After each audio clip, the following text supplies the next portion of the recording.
What's going on, everybody? Welcome back to another day, another episode of The Daily Grind. My voice is still a little rough this morning. It is what it is, but the show must go on.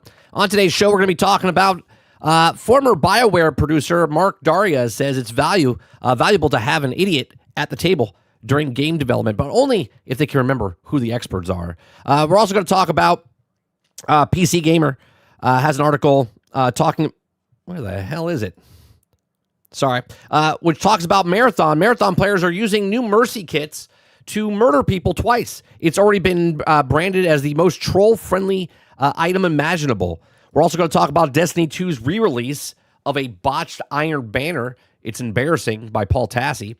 We're also going to talk about Embark admits grinding for monetary value isn't fun. So future Arc Raider expeditions will reward you for smashing bots instead.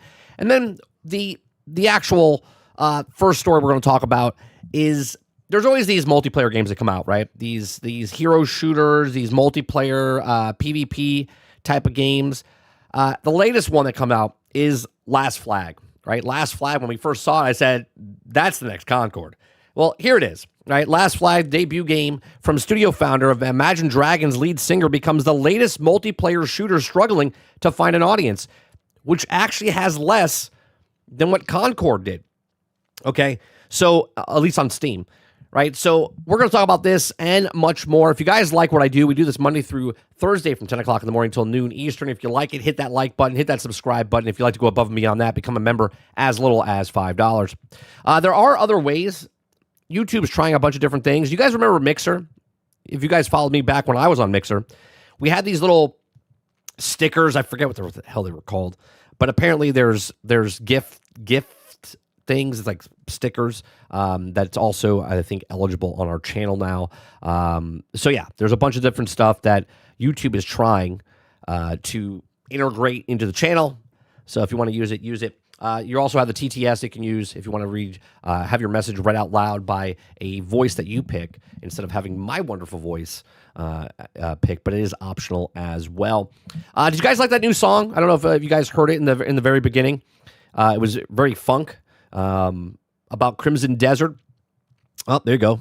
Eclipse, the $2 super chat. Well, that's actually not a super chat. It's a gifted or a gift. Is that what it's called? I think it's a gift. Thank you very much for the $2 gift. The new song is called, What Is This Game? Okay. So it's the Crimson Desert song. I'll play a little bit later in the show or at the end of the show. You guys can hear it again. If not, you can rewind. Eclipse says, I was dancing while making a snack. It's good, right? I was like, I don't know if I was like, I like the beat. I said, I don't know if it's going to fit though. It's good. It's very catchy. So appreciate it. How's everyone doing? How's everyone's weekend going? Or how did everyone's weekend go? I had my nephew. He got his first communion. We went to that this weekend. It was a nice time. Spent time with the family. Played some bocce ball. Played some laser tag. What else did we do? Played a lot of Winrose. I played a lot of Winrose. And we have a story about Winrose. It sold 1 million copies, past 200,000 people playing the actual game. Like, crazy. And IGN and PC Gamer, they're like, this game's not good. They don't know what good games are anymore. They really don't. They don't know what good games are anymore. I got to be drinking a lot of water today. My throat is, it's like gargling with glass. All right, let's start off with the first story. Is Last Flag. The Last Flag. Hopefully this will be the last flag. Okay. The debut game from the studio founded by Imagine Dragons lead singer becomes the latest multiplayer shooter struggling to find an audience. Now, I don't want to blame the lead singer of Imagine Dragons for coming up with this idea. I'm sure he's an investor. I don't know if he came up with the actual idea. Maybe he did. I can't remember. We watched that video when they first showed this game, and it was just a game of tag, okay? And they had a 15-minute long, like, trying to sell us on what tag was. I was like, what are they doing? I was like, this is not going to make it. Well, here we are, and it's not going to make it. Now, I don't know if the studio closes down and, they shut down the whole game in 13 days, but I think we have a contender. I think we have a potential contender here. So if you guys like what I do, we do this Monday through Thursday from 10 o'clock in the morning till noon Eastern. If you like it, hit that like button, hit that subscribe button. If you'd like to go above and beyond that, become a member as little as $5. We just cover those news stories, have conversations, give you my thoughts and opinions, and then we get your thoughts and opinions with the live chat every single morning, Monday through Thursday. All right, so the Capture the Flag themed shooter attract fewer than 600 concurrent players at launch, according to SteamDB. Okay, if 2026 has taught us anything, it's that convincing people to play our new multiplayer shooters hard. Okay, the ill-fated High Guard came out, went within the space 3 months after initial strong player counts dropped off a cliff. And while Marathon appears to have more staying power, which is mercy because of its superb all signs suggest that it hasn't been roaring success needed to recoup the alleged $200 million budget. First of all, let's clear up some things here. In the first place, High Guard wasn't out for 3 months; it was out for 45 days. All right, so don't give them double the amount. Okay, within the space of 3 months, no, the space of 45 days. 45 days. 3 months is 90 days. Right? You're putting way too much emphasis on that. High Guard is done. You might think High Guard was around because of the Game Awards show. 45 days, done. Okay, then let's go to the second one. I wouldn't really call Marathon to have staying power. It's struggling big time. It's losing player base. We'll show you the numbers there in a second over the weekend as well. Okay. And then on top of that, it was over 200 million, right? Not alleged 200 million. It's over 200 million, meaning it's 250, it could be 300. Okay. So just making sure that's there. Things are so tough that even the lead singer of a world-famous band can't guarantee your game is an audience of demonstrating by release of The Last Flag. First of all, being a creator in one thing doesn't mean you're automatically successful in the next. Just because you're a lead singer of a world-famous band, you're a very good, talented artist, meaning you can sing, you can play instruments, you're part of a band. Doesn't mean that you're all of a sudden, because you're famous, that you're going to have a good career in game design. One doesn't correlate with the other. Right, so developer Night Street Games, an indie studio founded by Dan and Mac Reynolds, the lead singer of the manager of the Imagine Dragons, Last Flag is a 5v5 multiplayer shooter themed around the classic Capture the Flag mode. Last Flag seamlessly had everything going for it. Did it? Did it? It was revealed in a splashy trailer last year's summer Game Fest and noted by Kotaku, was marked on the band's social media accounts, advertised as 10 million followers on Instagram. It was also released a very reasonable price point at $15. Oh my God, you're telling me they had 600 people and it was only a $15 game? Holy Christ, in the UK with 20% off, launch discount on top, and that has no microtransactions. Well, that's good. I'm glad you guys don't have any microtransactions. Moreover, far from being clueless celebrities dabbing into the art form they know nothing about, Dan and Mark are all by all accounts passionate, engaged game designers wanting to entertain the industry by Imagine Dragons took off. In that same article, PC gamer Tyler Wilde mentions that The Last Flag is decent beneath the figures too. It says, I've played a handful of Last Flag rounds in different stages of development, and I found the format fun so far, he wrote. The Last Flag winds up being popular enough for the meta to develop. I can also foresee some clever mind games being played. Let's take a look at this, guys. Let's look at this awesome gameplay trailer stuff here. This just screams. Coming to you live and in dino color, it's Last Flag.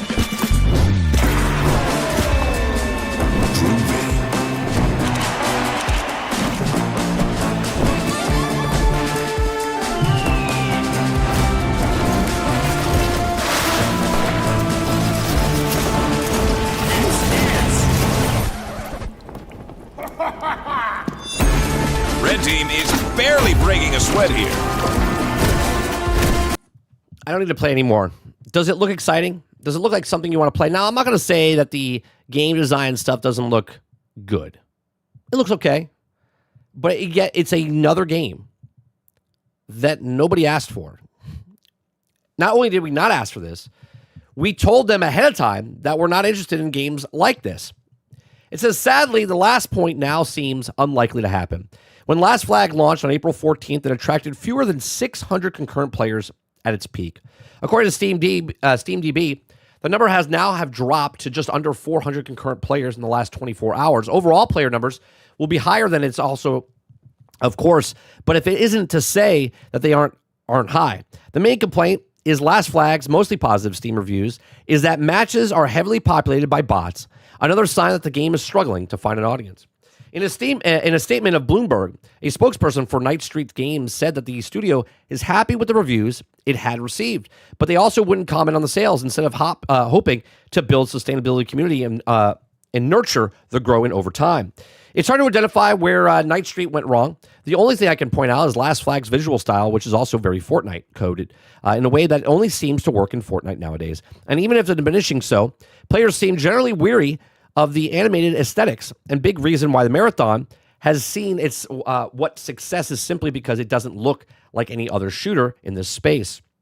It says hopefully Night Street will have sufficient resources to give Last Flag a shot at long-term success, although Mac Reynolds said that Bloomberg that raising money is one of the hardest and worst things to do in 2026 for any studio, meaning that Runaway is going to be a challenge for everybody. The game is currently having a free weekend to celebrate its launch. It also has made you curious to can grab a time demo over on Steam. So let's go check out The Last Flag over here. The Last Flag Steam charts.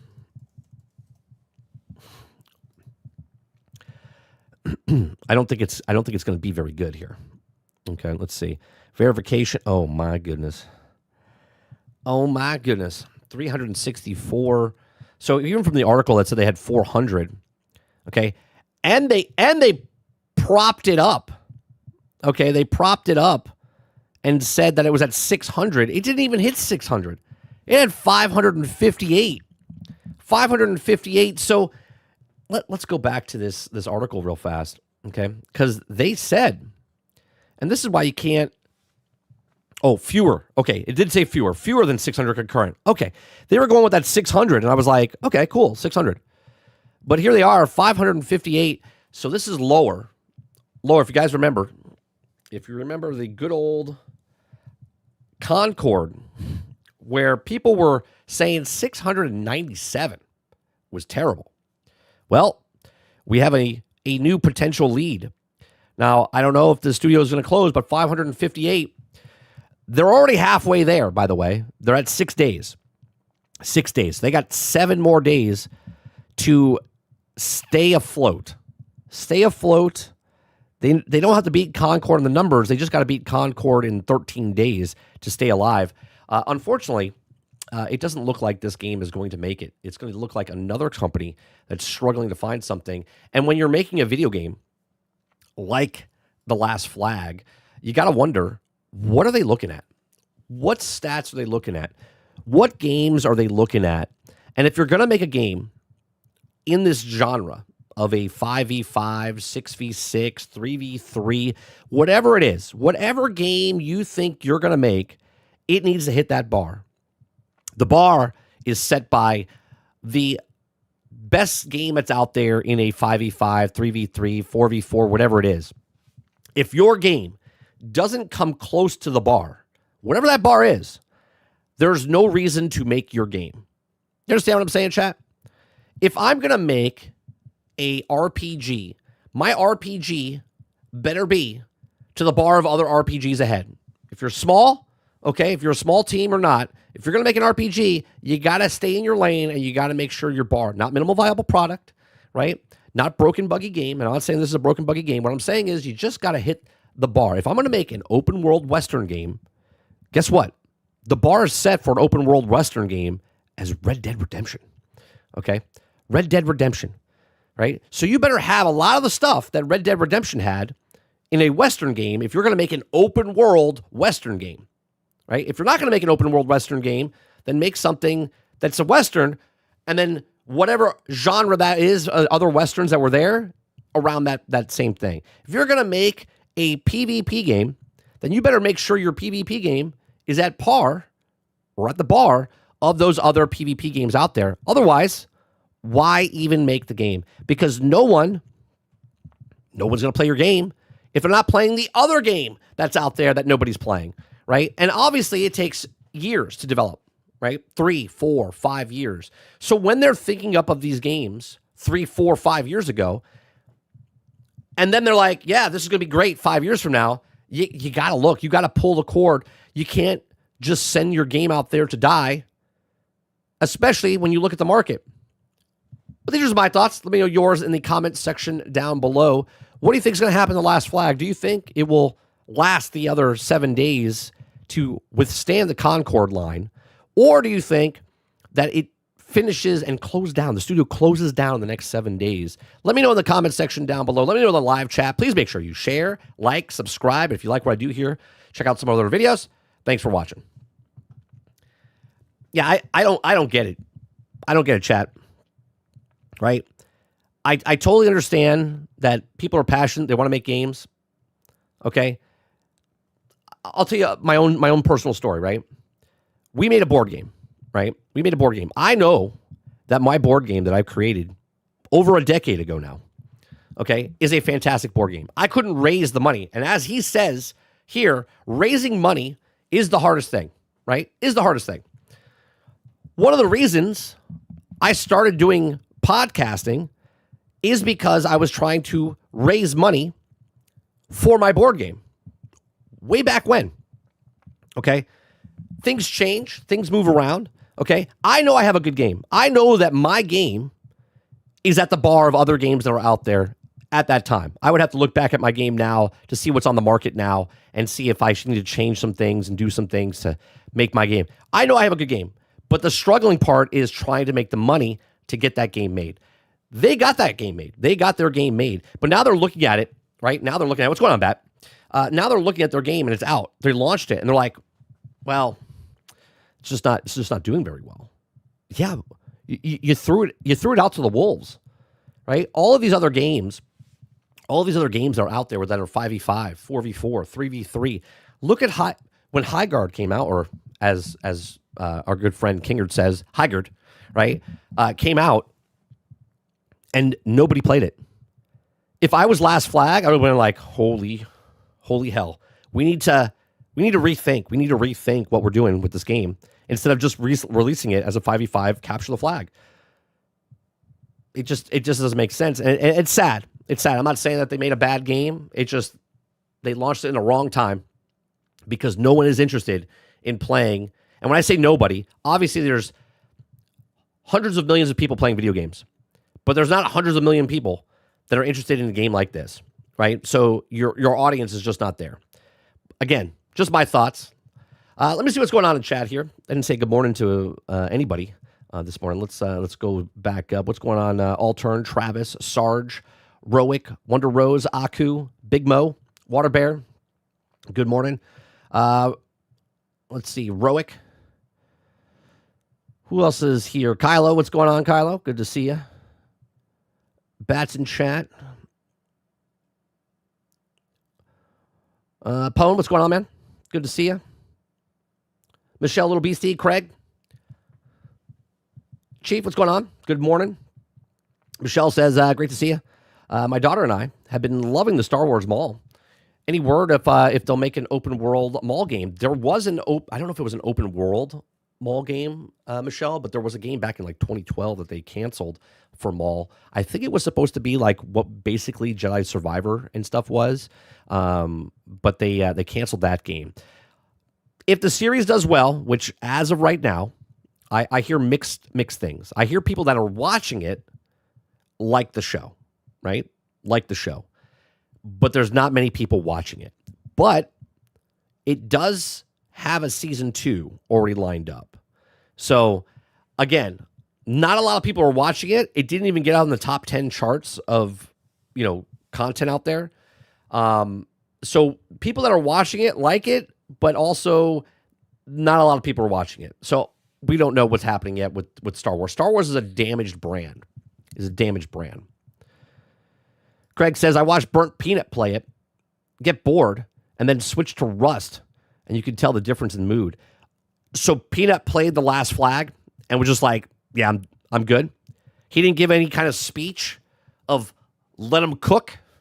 No, he didn't say like, let him cook, otherwise you're getting Call of Duty 76. He didn't go into any other like long thing about that. No. He was sponsored. Oh, okay. I just find it funny. Let him cook for Bungie. Let him cook. Other games come out and it's just like, no, don't let him cook. It's just boring. I'm moving on. Moving on.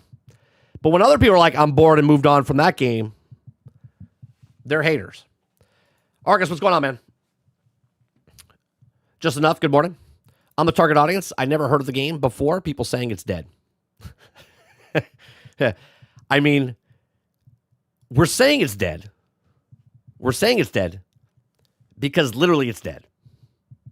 Literally.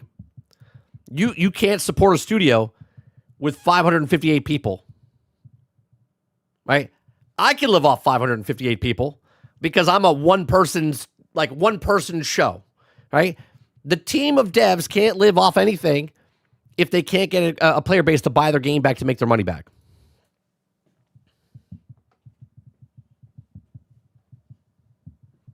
Yeah, I hear good things about Pragmatica.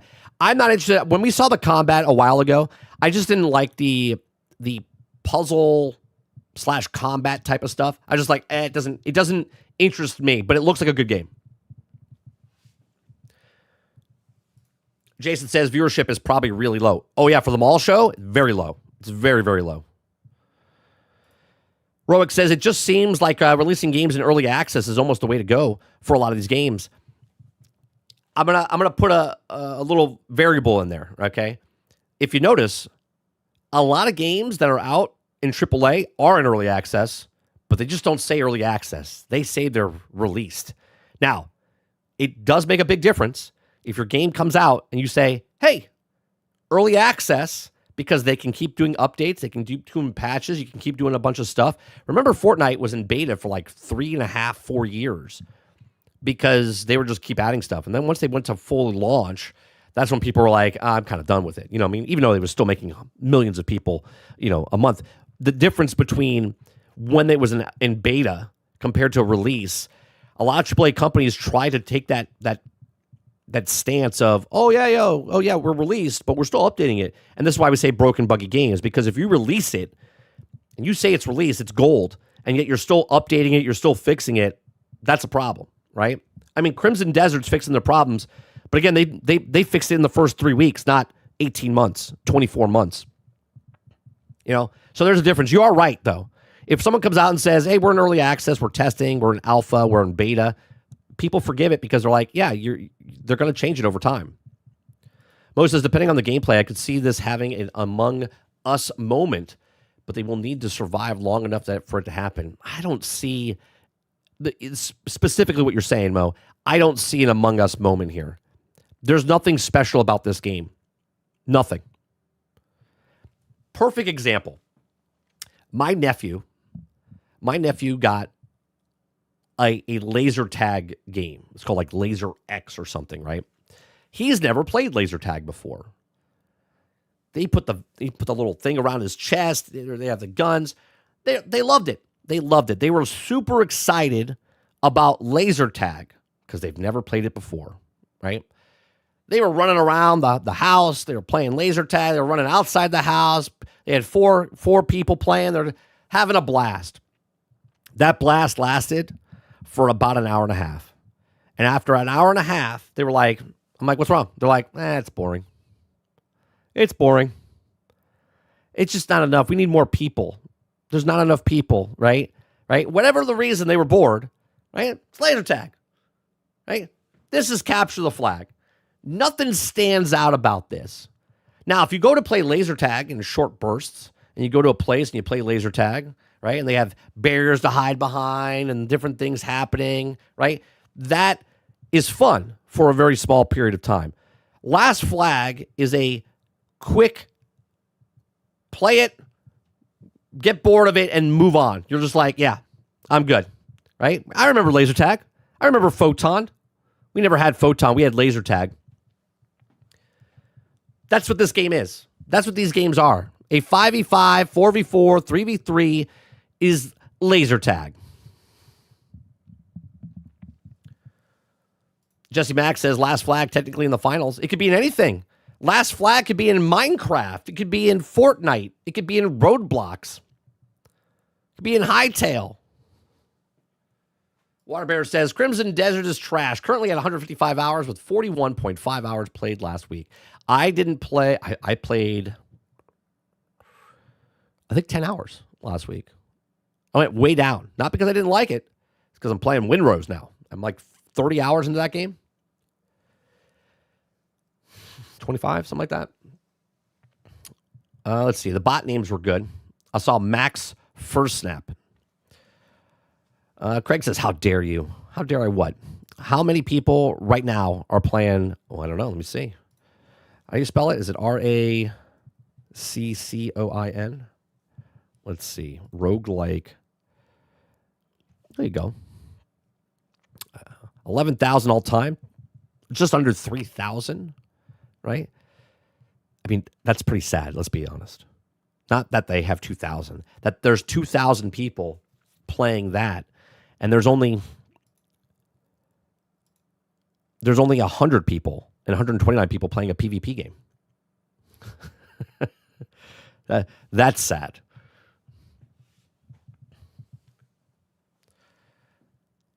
Now, let's see. Clip says, yeah, and maybe this isn't bad for how much money they did put into because Arc Raiders apparently cost only $70 million. I don't think it cost that much to make this game. Sure. I'll tell you what, though. It had to cost more than $15. Let's just say $15, right? Because that's what they're charging for that game. So $15. So we got 558 times 15 is $8,370. I'm pretty sure Last Flag. Now, it's on all systems.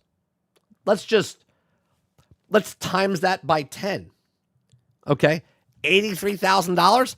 I'm pretty sure this game costs more than $83,000 to make. I don't think it's making its money back. Ron Slusher says Skull and Bones is basically Black Flag. No, it's not even close to Black Flag. Not even close. Waterbear says, yeah, before I get into Windrose, I want to see Black Flag Resync will be like, according to the rumors, it was getting gameplay April 23rd. Mo says, well, you do know that PvE is greater than PvP, even if they don't want to admit it. Oh, I know. There's people that come in my comment section, Mo, that always fight with me over the years. They're like, PvP is more viable, more popular than PvE. And I'm like, it isn't, right? But people will say it because obviously they watch games that they like. If they're playing PvP games, they're watching people play PvP games. And if you're watching people play PvP games, you just assume because you like it and you're watching other people play it, that means there's a lot of people. And there is a lot of people playing PvP. But the difference between a PvP game and a PvE game is you don't need anybody to play that PvE game. That PvE game continues on and on and on and on and on. Where that PvP game dies on the vine if no one's playing it, right? Dies on the vine. Because you could like that game, but if no one's playing it, then you're playing against bots. And when you play against bots, you get boring really quick. What's going on, Dente? It says PvP is the best way to play if you have friends. I have friends and love good PvE games. Jesse Max says 30. Did you know Assassin's Creed Black Flag? They hired the same guy Gotten, who sings sea shanties in Windrose. Oh, I didn't know that. The sea shanties are good in Windrose. We have a story about Windrose. We'll talk about it a little bit later. We're going to go from that to, let's talk about Marathon. Okay. Marathon players, apparently with that new game mode that they brought in, okay, I didn't watch any of this. I'm just reading the news story, okay.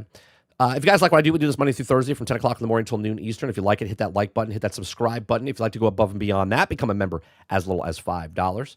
Okay? We just cover news stories, have conversations, give you my thoughts and opinions, and we get your thoughts and opinions in the live chat. So if you're watching right now and you're seeing this on Twitter or X, okay, or you're watching this after the fact, if you'd like to be a part of the show, come on in, 10 o'clock till noon Eastern, Monday through Thursday. You can lurk in the background. You can be a part of the conversation if you want in the live chat. Everyone's welcome. Appreciate it very much. So Marathon players are using new mercy kits to murder people twice. It's already been branded as the most troll-friendly item manageable. Can someone give me the quick download here of what does this mean, right? Those of you that are playing Marathon, okay, What does this mean? The mercy kits murder people twice? So you die, you get revived, and they kill you again? Is like, what's happening there? I'm going to read and find out, but I just wanted to see your chat. That those of you that are playing, I know there's a lot of fans of Marathon in my chat. You guys love playing Marathon. I think it's only Craig, right? Was it Craig? No, it was Crowded. It was Crowded. Crowded liked it, not Craig. I don't know if Craig's playing, but I know Crowd is playing. Error 404, players found. I've been murdered twice. It was great. You know what that reminded me of, Cisco? It reminded me of Spaceballs. I don't know why, right? You're like, I've been murdered twice. It was great. Sort of like the woman says in Spaceballs. She's like, I got beamed twice last night. It was fantastic. Just Enough says they added an item to revive enemies. Wait a minute. I have an item. I kill you. I revive you like a stem pack in Arc Raiders, and then I murder you again? Oh, for God's sakes. They really don't want people to play their game. I would rather run Marathon than play Marathon. Yeah, Scotty beamed me up twice last night. It was magnificent, is the line. Thank you. That's what it reminded me of, though. Oh, my God, it's 8K. Holy hell, I can't wait for a wipe. I need to see how many people come back. It's at 8K right now? Oh, we'll look at that in a second. All right.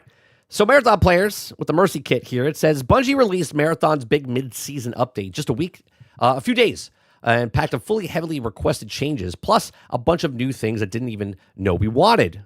Okay, there are more unique weapons to find outside the Cryo Archive, and the Carry event also designed an incentive of cooperation, an experimental Battle Royale mode that was a real treat, and a new item with the Mercy Kit. Now, in Bungie's own words, sometimes you shoot first and ask questions later, so the Mercy Kit is intended to, let you show your enemies some mercy if they have a chance. You could also be buddies after all. This is, first of all, Arc Raiders does this with the stem pack and people revive, and it has that organic feel. This is tossed in after the fact, and it feels like they're just copying. You know what I mean? I don't know. I know it's not. It is what it is, and people, compete with things like this. But it just feels like if this was at the beginning, when the game came out, I think it would be thought of differently. It would still be compared to, it's a stem pack. It's a what the hell is it called in Arc Raiders? It's a stem pack, right? So it says all rooks spawn with the Mercy Kit, and there's a chance to find one while also looting on the non-rook matches. Despite having the best intentions in mind, you can always count on players to do exactly the opposite of what you want. Mercy Kits are now being used to extend a helping hand for rival runners, or creative director Julian Narden hoped. They're also being used to grief. Content creators Fallout plays as banging on the money when he also describes it as the most trolley-friendly item imaginable. But why isn't it trolley? See, you see what I'm saying? There's a double standard here. Defibrillator, thank you very much. Why is there a double standard when in Arc Raiders, people shoot first, ask questions later, they're down. There's that banter that goes on back and forth, right? How many times, speaking of Peanut earlier, right? How many times did you guys watch a clip of Peanut knocked down, and he's like, good sir. He's like, wait, before you kill me, right? Or what's the other guy's name? Husk, is that his name? Hoss? I forget what his name is, right? But they beg while they're on the ground, and someone goes up, and they revive them, right? And then sometimes they shoot him again, and they knock him down. Why isn't that considered trolling? How come there hasn't been articles written about the troll factor in Arc Raiders? Hutch, thank you, Cisco. Right? Why isn't there articles saying that there's trolls there? Why isn't that a big talking point over in Arc Raiders? But it is here. That's my question to you guys. Why is a defibrillator in Arc Raiders used for the exact same thing, and yet people don't abuse it? Right? It's because I think, again, this is just my thought process. Yeah, Mr. Silly. What are you doing here, Mr. Silly? Yeah, that, what he does, has been in the game since launch, right? This hasn't. Now it's in, and it's not treated the same. Why is that, chat? Why is there a double standard where this is the most trolley-friendly thing, And yet that's not. I don't know. Is it a thing against Marathon? Is it a, I think it was added in the after fact. 100% Roic. I think that's why. I think if it was in the game at launch, I think, one, the trolley factor would be there in the beginning, and then people would kind of get over it. Then you would start using it differently. I don't know. There's just a double standard. That's all I'm saying. Okay. It says, while it's also a nice idea to create a tool to encourage some cooperation, the Rift on Arc Raiders social sim friendly matches phenomenon situations, like there's a lot more rare, okay, only met for a few friendly players so far, but I can also have seen a few cases of friendly lobbies and even cooperative cryo archive matches. Okay. Generally, though, Marathon is a shoot first, probably skip the questions entirely so you can also pick their corpses clean. Same with Arc Raiders. Shoot first, ask questions later. So it only makes sense that the Mercy Kit would be twisted towards more PvP. It begs the question, for what feasibility could it be done to encourage more cooperation, or whether Marathon players simply are too far gone? I reckon it's the latter, since a relatively peaceful Arc Raiders and Gunslingers in Marathon, and this is how I like it. That's a good point. Marathon is much more, I don't give a shit about you. Arc Raiders feels like a lived-in world. It does feel like you're a Raider going on, the top of the surface, and people are working together and because of humanity and whatnot. Marathon's not that. Marathon has no personality. It is just Marathon, right? Marathon by name, not even the Marathon that you know before. Bungie by name, right? The gameplay is just you're in a husk of a character. There's really no personality to that. It's just whatever it is. So there's that. So yeah, that's it. I think the reason it's not being taken, one, it's a new thing inside Marathon. Again, I think if it was in the game originally, I don't think we would have this talking point of why does it work in Arc Raiders and it does, or does work in Arc Raiders but doesn't work in Marathon. I think the player base is they're just different, right? This is literally, I want to shit on somebody and I don't really want to revive them, and it's fun because, let's be honest, when you're bored in a game, you start doing trollish things. You know what I'm saying? If you're bored in a game, and the reason you're bored is maybe because there's not a lot of people playing the game, right? Maybe because the player base keeps dropping more and more and more and more, right? Where less and less people are playing this game. It doesn't matter about the new mode you put in or the new game mode you're putting in. People get bored. And when they get bored, they start doing stupid things, right? Take a kid outside. Well, all of a sudden he's bored. He'll start yanking plants out of the ground or starts chipping away at something on the wall. You're like, what are you doing? Right? That's what happens when people get bored. In a game, they try to make their own fun. And in their own fun here, they're like, well, since we have these revive kits, I'm going to revive the person, then kill them again. So, again, I think it's a double standard, though, because I don't think it really is a problem in Marathon that they're reviving people and then killing them again. I do think that because it was implemented at a later date and not at the beginning of the game, now that everyone's done everything, they're kind of just like, all right, well, let's try this out. Let's get the clips. Let's get the let's troll people just because it's fun at that point because they're bored. But again, these are just my thoughts. Let me know yours in the comments section down below. I really don't think this is a big deal with the Mercy kits. I think this is just people having fun with the new object, and I think it'll get old pretty fast, and then people will start using them for what they thought they were going to use it for. Now, the difference is this a limited time thing that they're putting in, like the Battle Royale mode, or is this something that's staying in the game for the long term? I'm asking you, chat, because you guys are playing the game. I am not playing Marathon. We just talk about the news stories about Marathon. Let me know in the comments section down below. Let me know in the live chat. Please make sure you share, like, subscribe, and if you like what I do here, check out some of their videos. Thanks for watching. All right, let me see what you guys are talking about here. They got to keep Marathon in the news somehow. I guess. Rogue says, I think it was added in after the fact. Cisco says it's perhaps the new teabag. Yeah, I mean, technically it is, right? That's pretty disrespectful when you're like, yeah, I'll revive you, and then you shit on the person not once but twice. You killed them, and then you revive them, and you kill them again.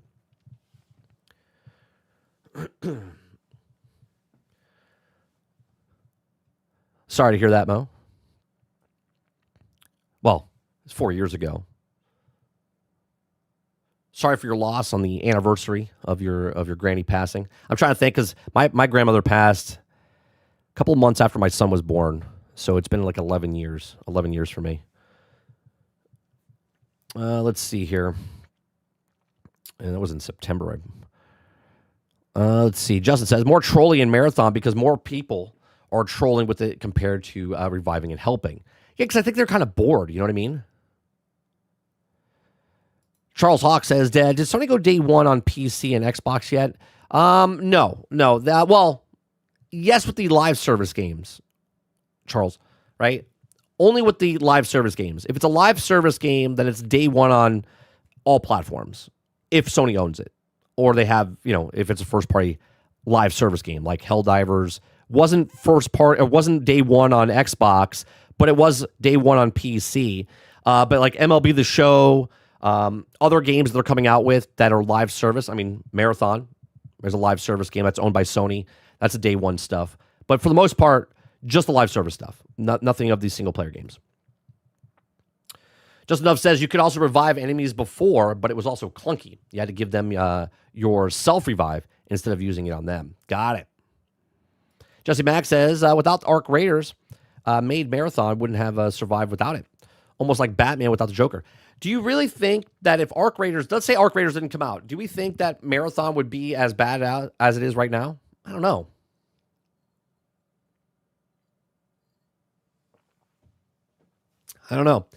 Yeah, if Arc Raiders wasn't out and Marathon came out the way it did, do we see it doing better?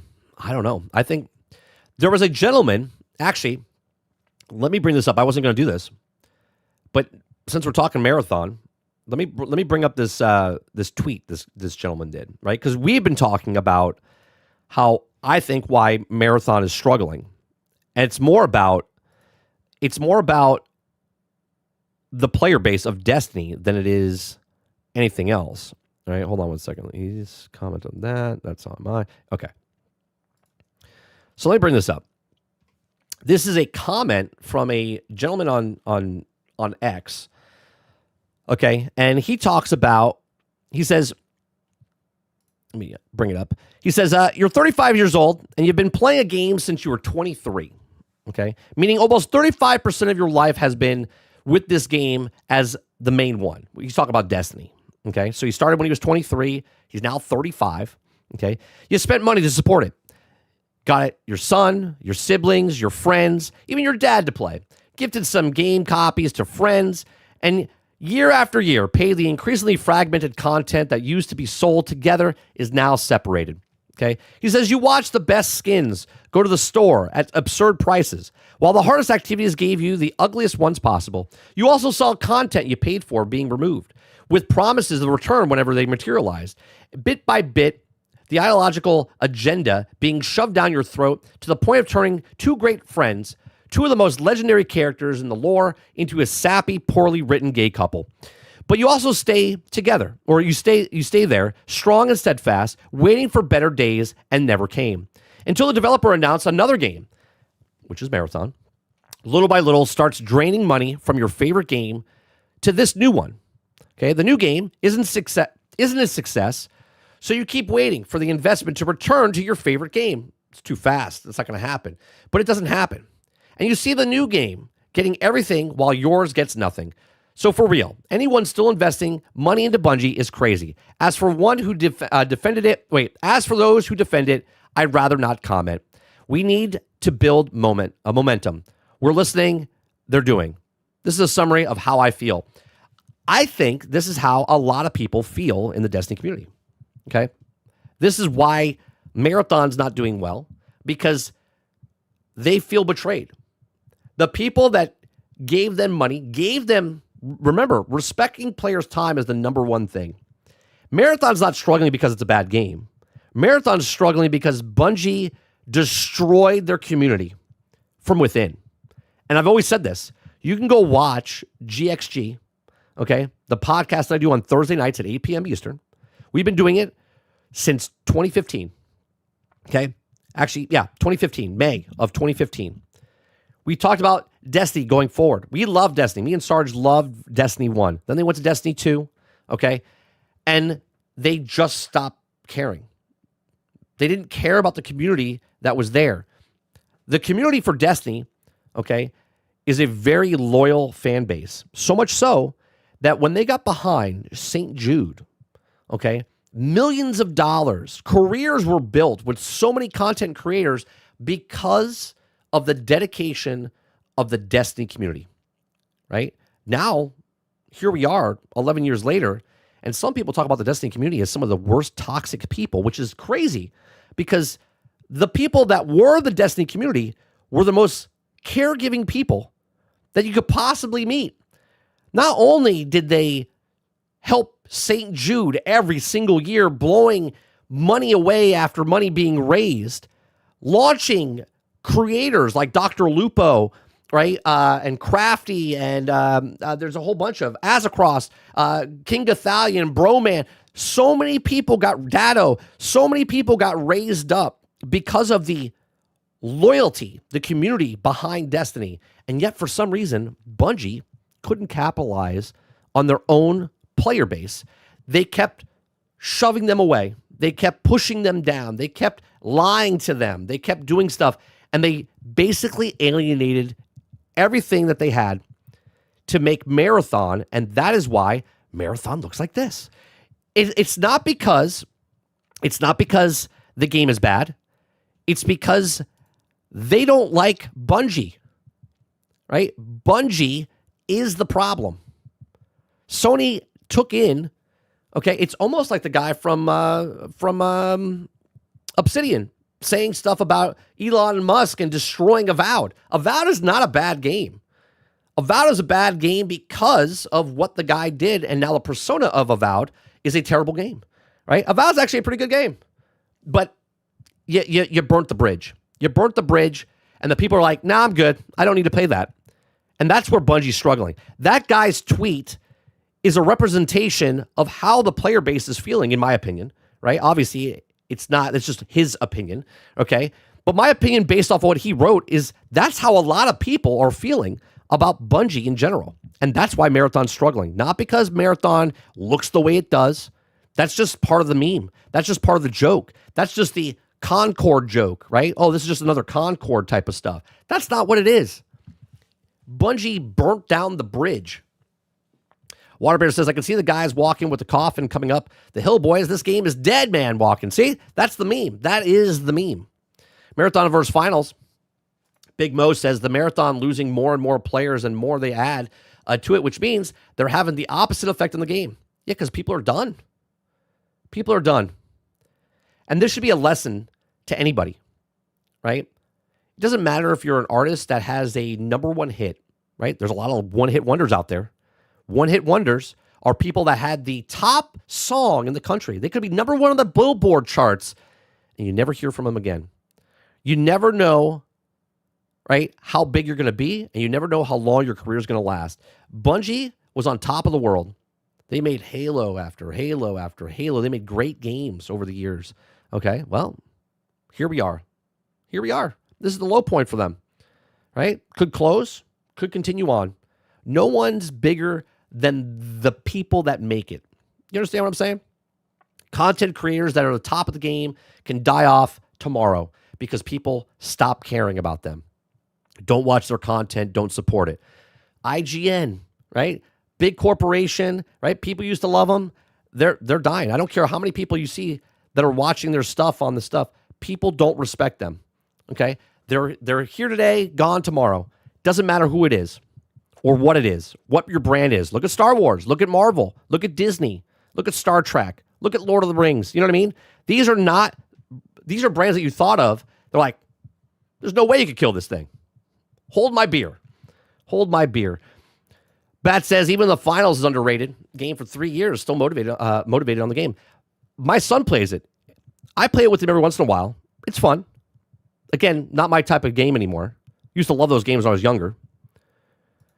Clip says it's funny how people are talking about Arc Raiders dying because they lost 80% of their player base, but Marathon is the finals has the same player base.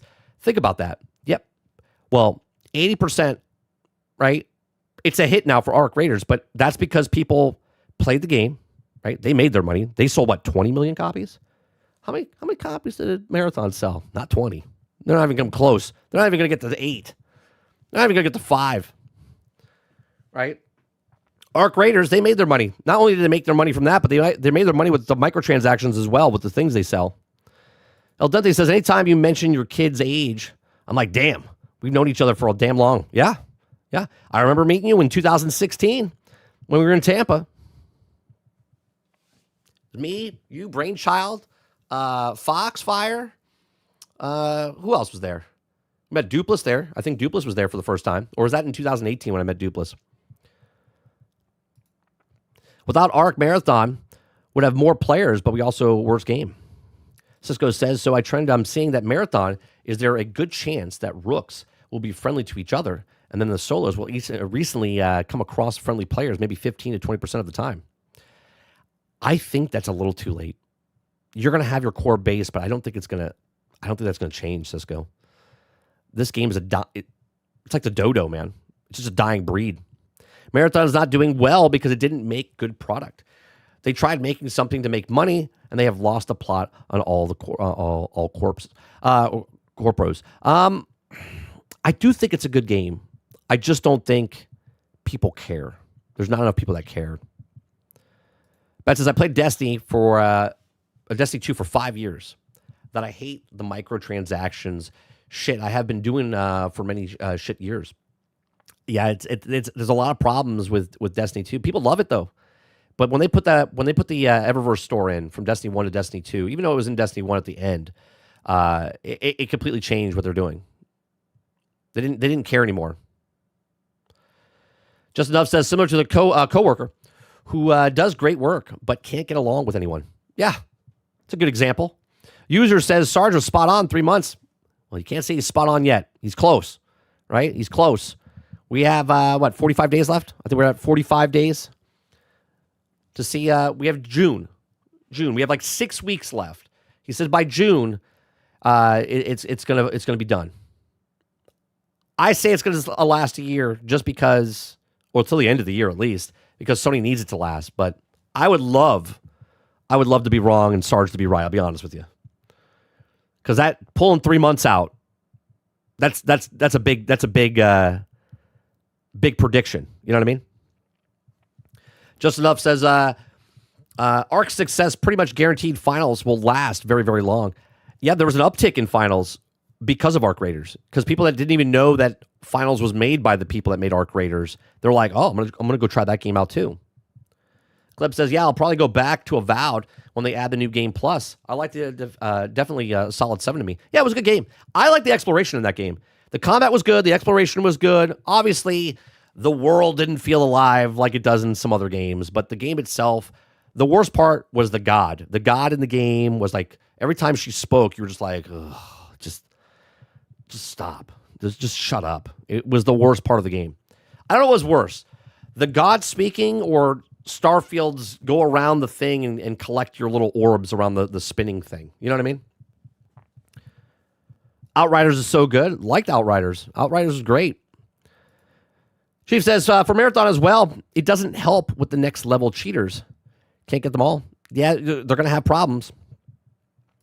User says, Lono's wife absolutely crushes Marathon and its future on their weekend news night show. She dropped the mic when talking about the casual update. What did she say? Jesse Max says Destiny 2 Star Wars crossover. Bungie thought it would bring players back and money. No, I've talked about it, Jesse. I think that was the worst thing that Bungie could have done. Bungie made Destiny. Destiny could have been the next Star Wars. Literally, could have been the next Star Wars. They were talking about making comics and TV shows and movies of Destiny.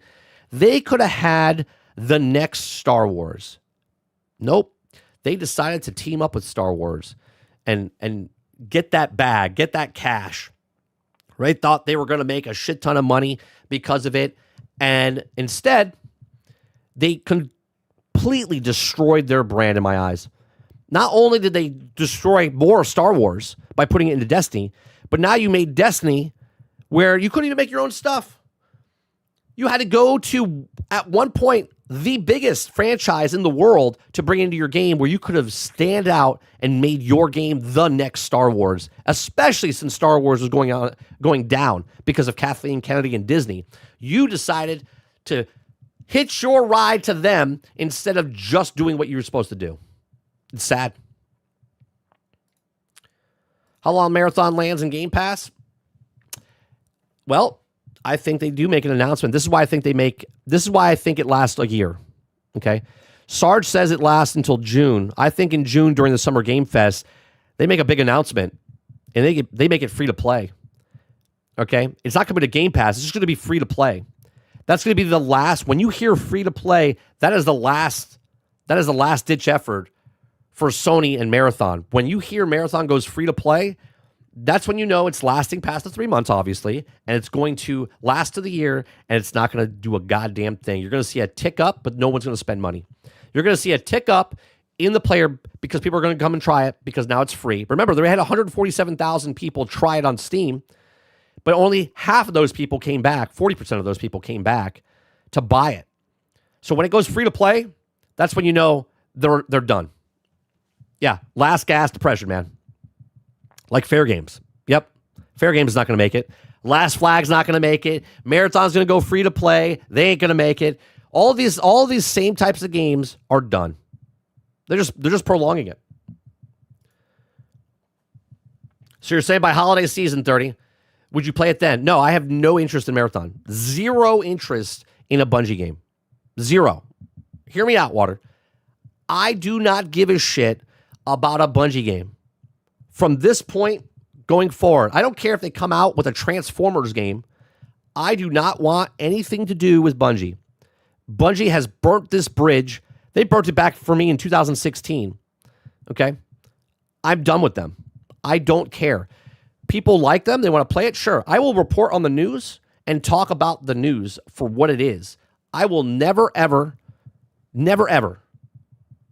support Bungie. Right? Free to play or not, I will not play their games. Now, I'll go back and play Destiny because I like Destiny 1. We played it. I got bored pretty fast afterwards because I'm out of love with it, man. Right? Out of love with it. It's like being in a relationship and then being burned and going, yeah, I'm done. I don't care. I have no interest in Bungie games.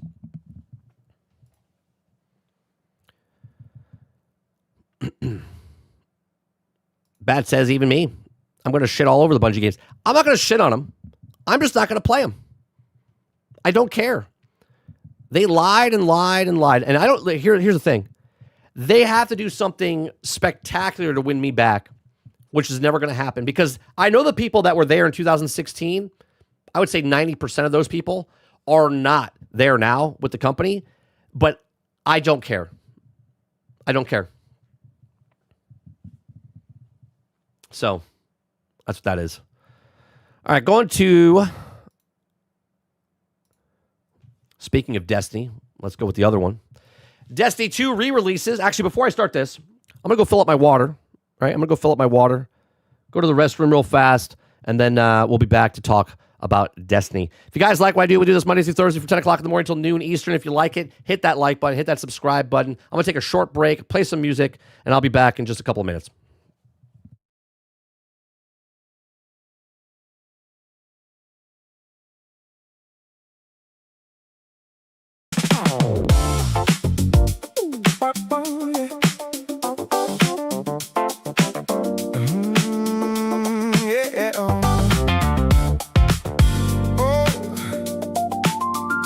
Crimson desert.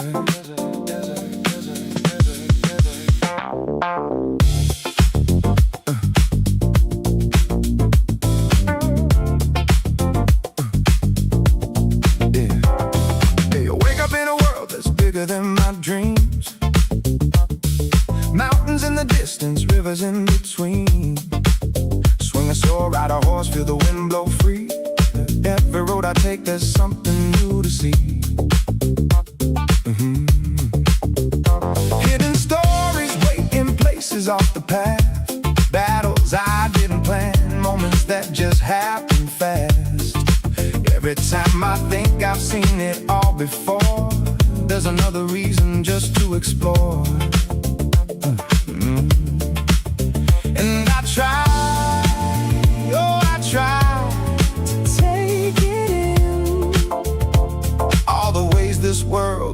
pulls me in. And I say, hey, hey, hey, hey, look what's going on. Yeah, yeah, I say, hey, hey, hey, hey, look what's going on. From the battles loud to the puzzles quiet, every piece just feels so alive. And I'm singing, what is even this game? I say, hey, hey, hey, look what's going on in Crimson Desert. Climbing through the ruined symbols on the stone, ancient doors locked tight, but I'm not alone. Piece it all together, one clue at a time. Feels like the world's got a hidden design. People say you can fight, you can sail, you can roam, build up your crew or just make it your own. From massive wars to a fire at night, hunting in the woods under soft moonlight. And I try, oh I try to see it all, but there's always more beyond the call. And I say, hey, hey, hey, hey, look what's going on. Hey.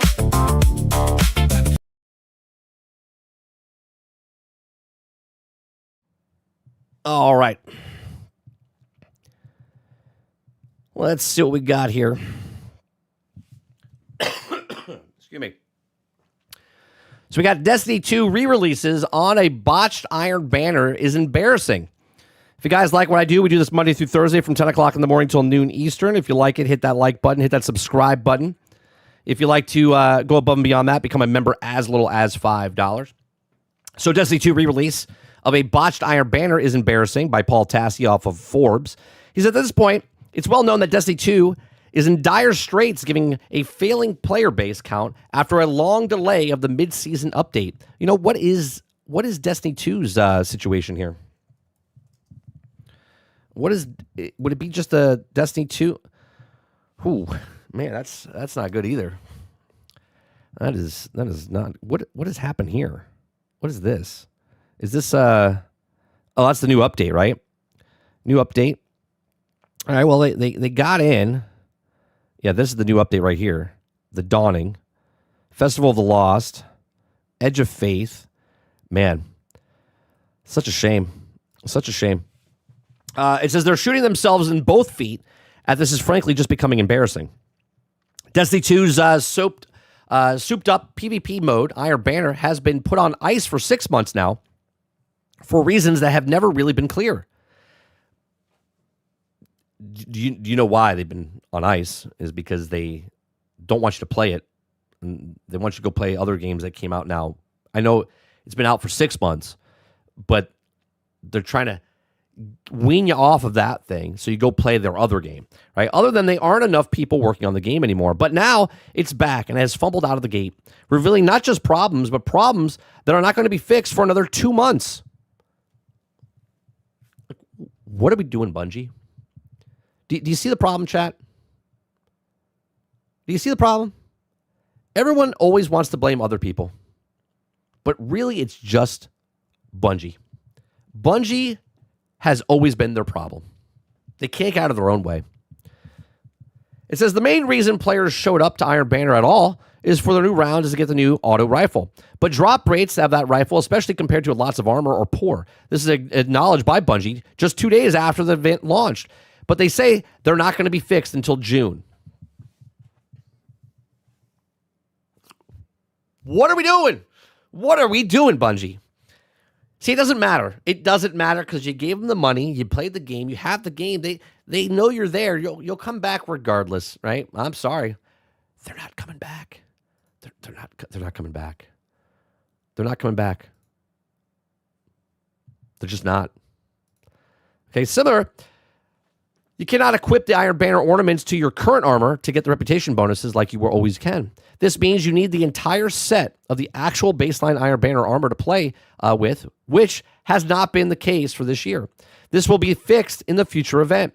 Past that, not bugs necessarily, but more delays, including the return of Finite Impactor, the fact that after 6 months, there is no new armor set. Once again, one will not arrive until June, along with the tired weapons, okay, which also could have already been there. Okay. It says, I really have no words at this point.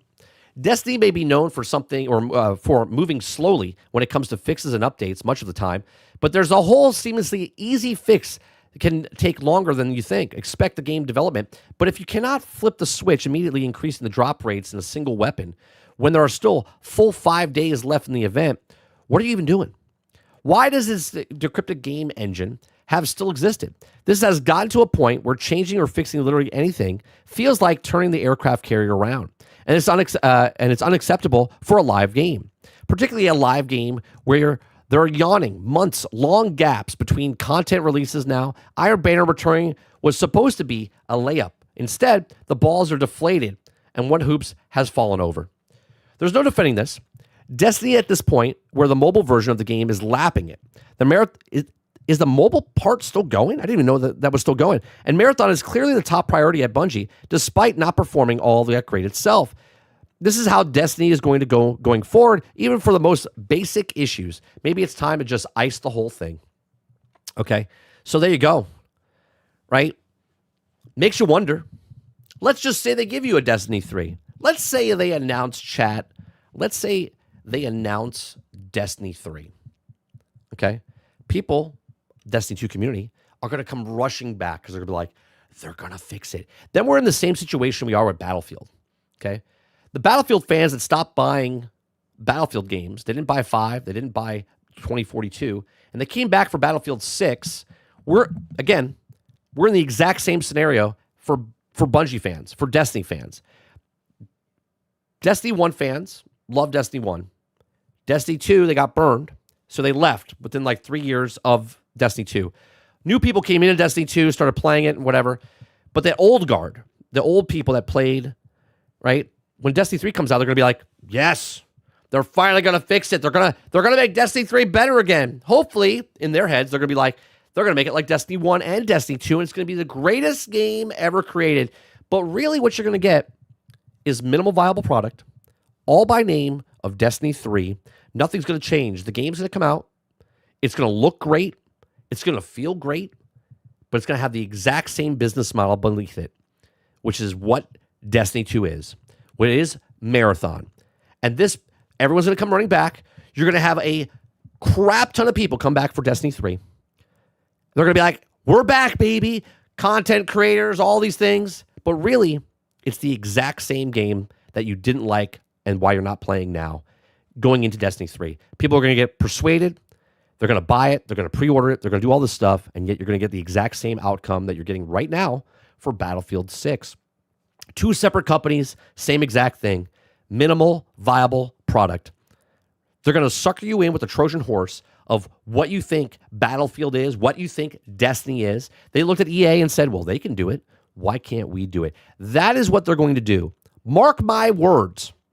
Mark my words. Bungie will not make Destiny 3 the greatest game ever again. It will look like the greatest game ever, but you're going to get the exact same support that you've been getting for Destiny for very, very many years. But these are just my thoughts. Let me know yours in the comments section down below. Please make sure you share, like, subscribe. And if you like what I do here, check out some of the other videos. Thanks for watching. Warbear says, the real MVP. Yeah, that's right. Makoki says, if Bungie released Destiny Classic, would you buy it? No. No, I would not. I don't care. They are dead to me. Just like I don't care. Empathy has settled in. I do not care for Bungie. Waterbear says Destiny 3 will be amazing at the beginning, and then it will slowly take away everything. No, it won't be amazing at the beginning. It'll look like it's amazing at the beginning, but it'll be the minimal viable product. El Dente says it's going to be rebranded or something that isn't called Destiny. Chopper Eric says, I have lost all trust in Bungie and their ability to build and keep up with Destiny franchise. Well, look at this. Like, Paul brings up in this that the game engine is the problem. Well, great. When they have a brand new game engine that they've just started using, there's going to be problems there as well because they're not efficient with the new engine if they go to a new engine.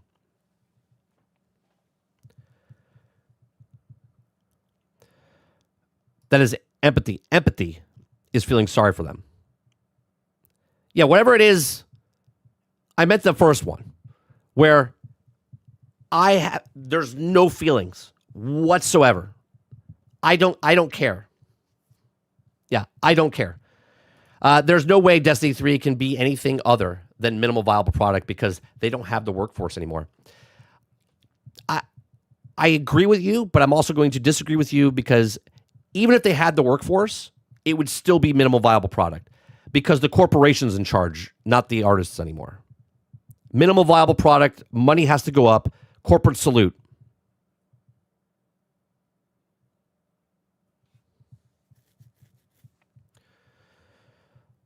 Unless they do a new engine, Destiny 3 will just be as shit. Likely won't even look visually better either. Even if they use a new engine, they're just going to have problems with it.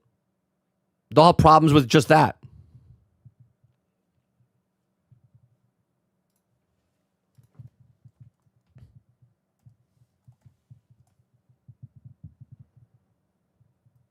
Yeah, Sarge. Did I say it wrong? Apathy. Apathy. Apathy. Apathy, yeah. Lack of interest, enthusiasm, or concern. I don't care. Apathy. So I said it wrong, but that's the word I'm looking for. Apathy. I have no interest. Lack the interest of. Don't care.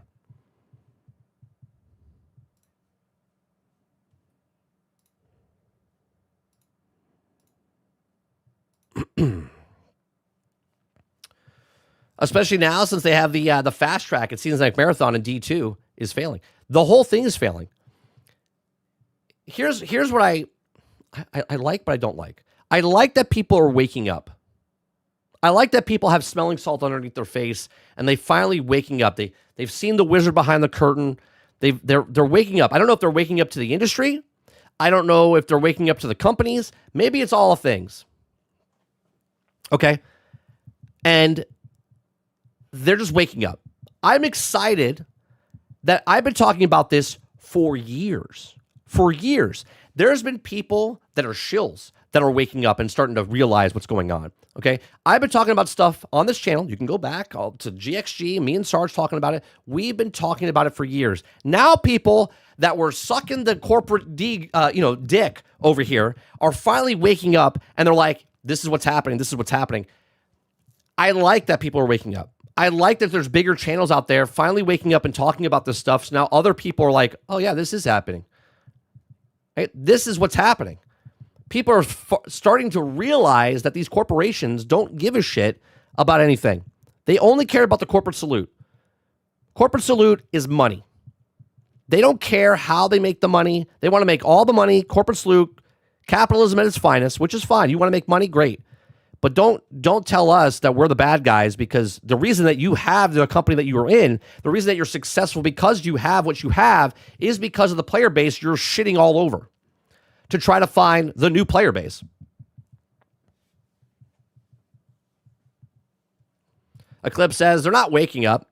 Just like Borderlands 4, Battlefield 6, people praise the hell out of those games now. Look at it.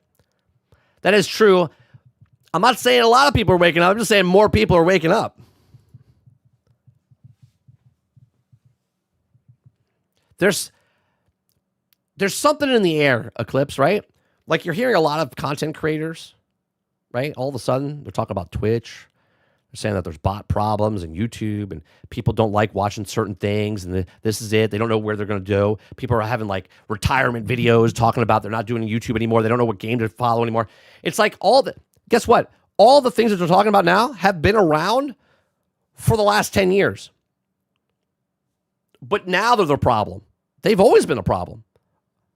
Bots have always been a problem, right? Fake content creators have always been a problem. People fudging the numbers have always been a problem. Not knowing what game you're going to play has always been a problem. At what point do you think Sony just dissolves Bungie when Marathon's time is up? Well, there's some rumors talking about June. Not because Sarge picked June.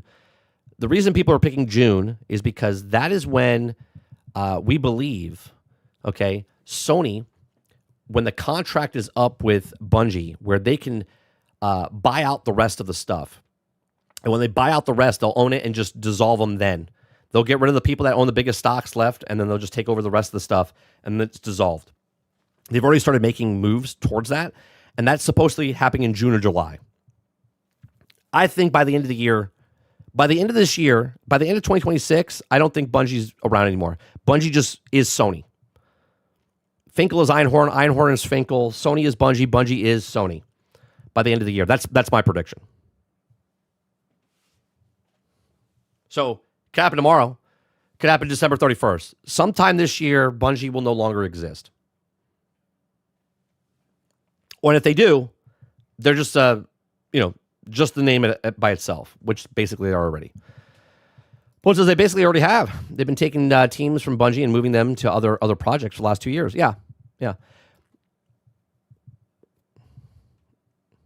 I forgot that Borderlands 4 even exists. Yes, so did many. Let's look at that. Let's Borderlands 4. Where's that at right now? Holy Christ. How come no one's talking about this number, huh? Well, no one's talking about this number.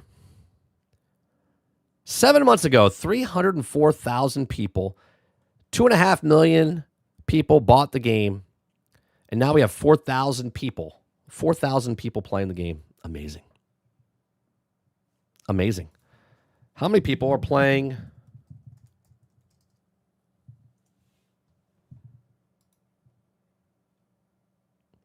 Wow. That's not that far off. The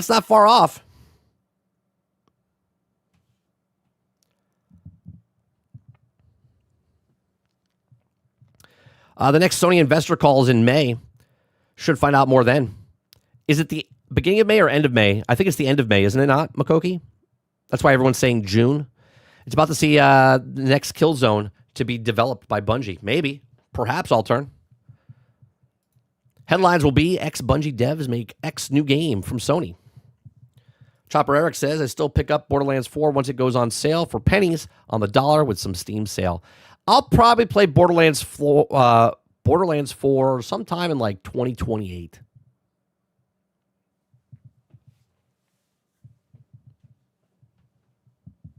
Yeah, the DLC bump. The DLC bump is right here.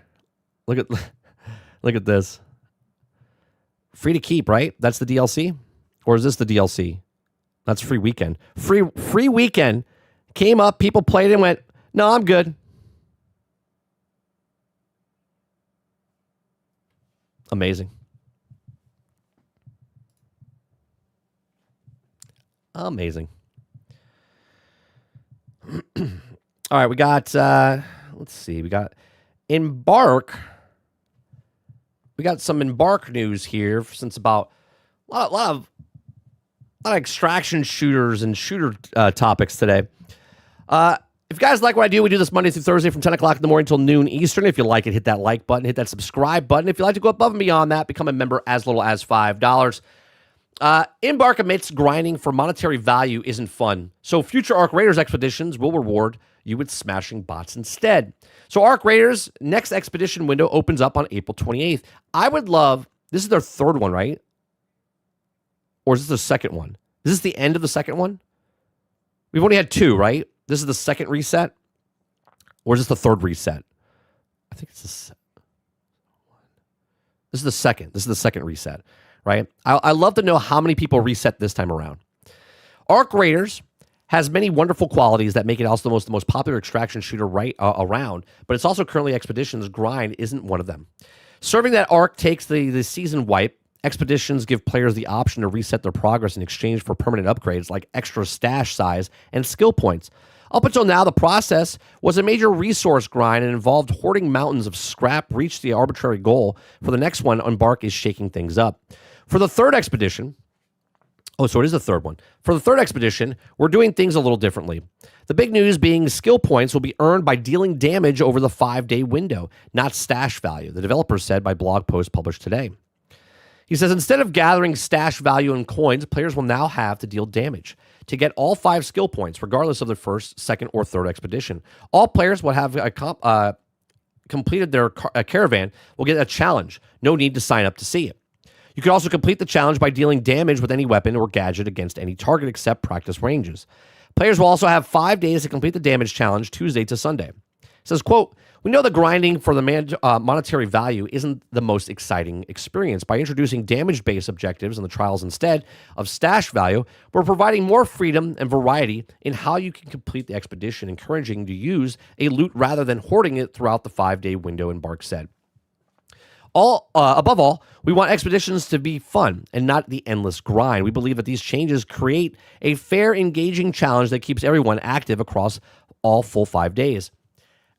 This, to me, is very manipulative because, obviously, as much as you like Arc Raiders and whatnot, obviously this is to get that little, well, let's just go to Borderlands for a second, right? This is to get that little bump that happens. Actually, let's go to Arc Raiders. Let's go to Arc Raiders. Okay. Arc Raiders, if we go to the max, it's really hard to see, but, right, there's the Cold Snap. There's the Shrouded Sky. Right? Now, I don't know if this is the correlation of actual... Yeah. So that's the first reset, right? And that's the second reset type of thing? Or is it sometime before there? You can tell that it didn't really have any kind of effect on it. It's just, it is, the player base is still doing what they're doing. Okay? So, them coming back, they just want that little tick. They're like, hey, maybe you haven't played the last 6 weeks of our thing, but now you're coming back to play this last week for 5 days just to get the stuff. That works for a little bit. But less and less people are going to partake with that, right? Speaking as an ARC player, he says, who may never do expeditions, a 5-day bot purge does still sound quite like a grind, but at least it's better than hoarding. As these players are ultimately opting into deleting all of their gear, it only makes sense to incentivize cutting loose with the shiny guns and shields they've been too scared to take out of the vault. Plus, it should result in fewer matches where the quickest, most experienced players clear out the very compound to every most basic scrap before it get there. Save more rags for me. Now, I have a question. Did they ever show the reset value of the second season? Chat, do we know if they've done that? Because I knew they did share the first season. I can try to look it up. Did they share Arc Raiders first reset? Was like 1 million people, right? Let's see. Following the first Arc Raider expedition reset in December, over 1 million players. It was actually less than, wasn't it? It was like just at 1 million or just 1.2 million, something like that. I think it was 1.2 million. I think we talked about it last week, right? 1.2 million. Okay. So what about the second reset? Did they talk about that? I don't think they did. Second Arc reset allows dedicated players to reset their progress, permanent bonuses, and increase the stash. Players who participated in an expedition receive a compound of 15%. Did they tell you how many people? A 3 million coin stash value contributor needed 5 skill points. No, it doesn't. See, they didn't go into the numbers. They shared the first one. They didn't share the second one. Do you know why? Because it didn't beat the first one, which means it was less than 1.2 million people, which is either around about the same or less. I'm going to assume less, hence why they didn't say it. Okay? If anyone can find information on the second reset, if it was more than the 1.2 million, let me know in chat. But I'm assuming because I didn't say anything, it's less than 1.2 million, which proves my point if there's no evidence of it, because not telling us means it's less, just by nature. Not saying anything is acknowledging that it's not bigger than the first one that people reset.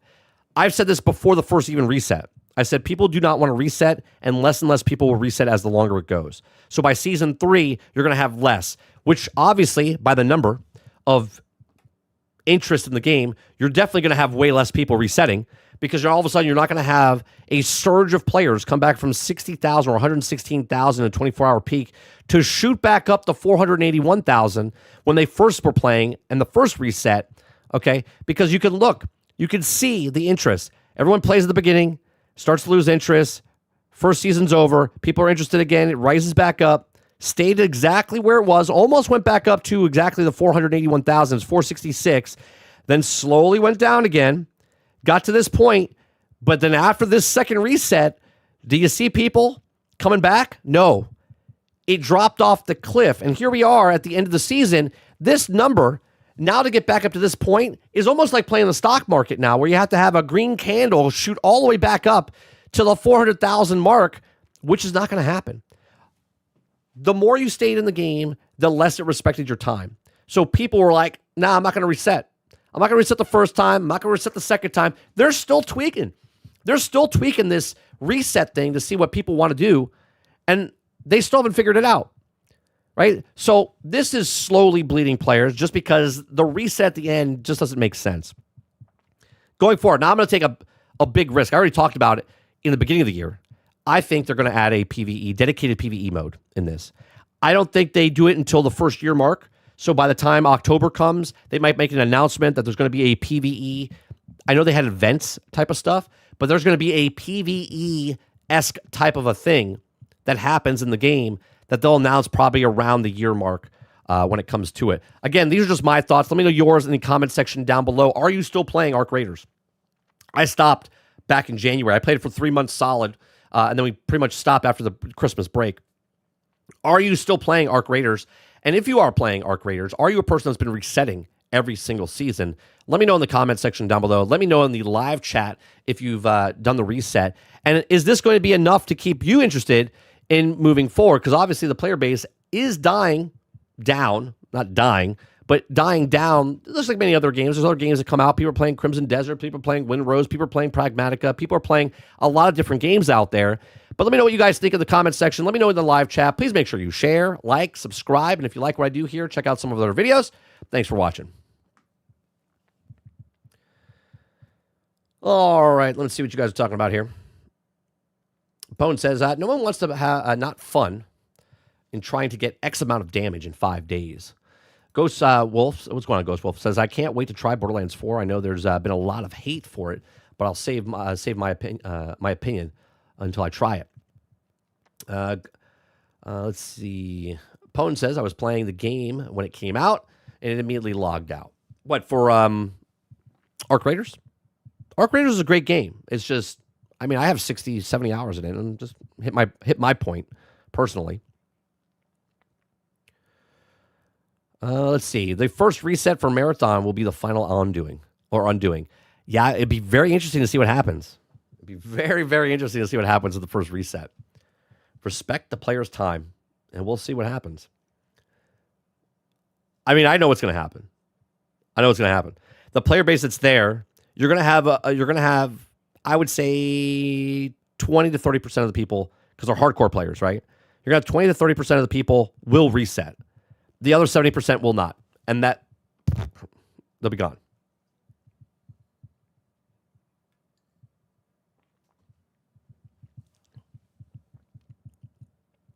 Ron Slusher says the High Guard had a permanent reset. That's right, it did. Pone says, I'll check it out when the new map, but I think I'm going to be done after that. Jesse Mack says, if they were never reset mechanics, would be a big risk to Arc Raiders, perhaps hurt the game for some players. Well, you're saying if there was no reset, well, only 1 million people out of the 20 million people, right? How many is that? What they sold? Hold on, what did they sell?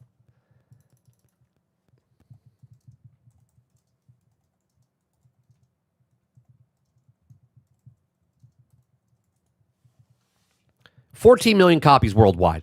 No. Okay. So 14 million copies. 1 million people, 1.2 million people resetted. So let's just say there was no reset. I don't think you see a big difference. You would lose the 1.6 million. The 14 million or the 13 million that's left didn't reset. So I don't really think it would hurt Arc Raiders in any way, shape, or form. Altern says the companies want to make extractions a big thing. Players don't cause players times to keep getting thrown out into the trash every time they try to reset people. Company says, I think 10% reset for Arc, so I expect the same for Marathon for 8,000 people. Yeah, I would say, I said, 30% just because there's more hardcore people that are playing Marathon and they know what they're getting into. It's not a lot of casuals playing there. I'll stick with I'll go 25 to 30% will reset in Marathon just because it's such a hardcore base. Basically, I think what you're going to get for Marathon is what you say 8,000 people. I know you're going off the 88%. I'm going with the player base that's there every day, which is 22,000.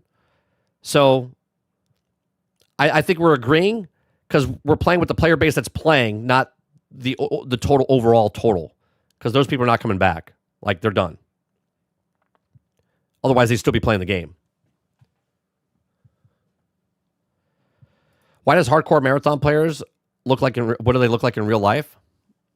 They look like Giga Chads, I would assume. Giga Chads.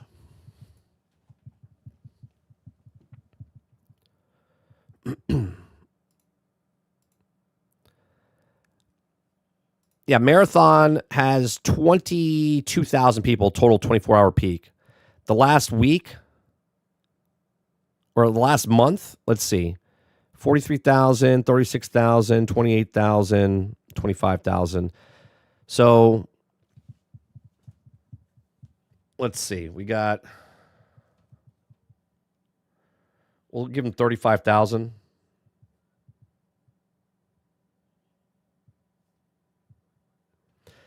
Yeah, you're going to have about 500,000 people. You're going to have about 400. No, I'm sorry. You're going to have about 40. That's wrong. Because it says 43,000, but there's only 22,000 players. So what? 4,000 people of this 22,000 number. 4,300 people reset. That's gonna be horrible. Horrible.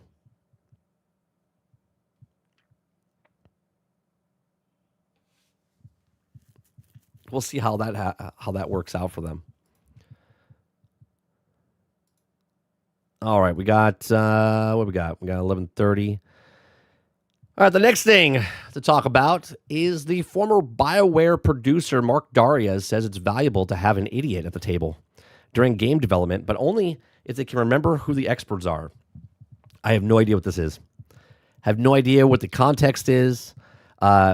As we do, we read articles for the first time on stream. If you guys like what I do, we do this Monday through Thursday from 10 o'clock in the morning till noon Eastern. I saw this and I was like, we got to talk about this. I have no idea what he's talking about. We're gonna talk about it.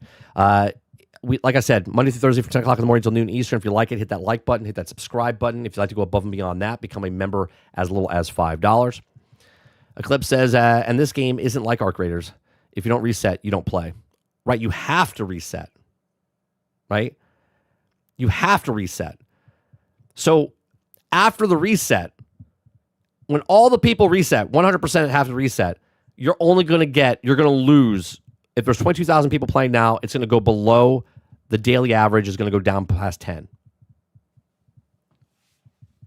Pone says, are there experts at BioWare anymore? I don't know. We'll find out.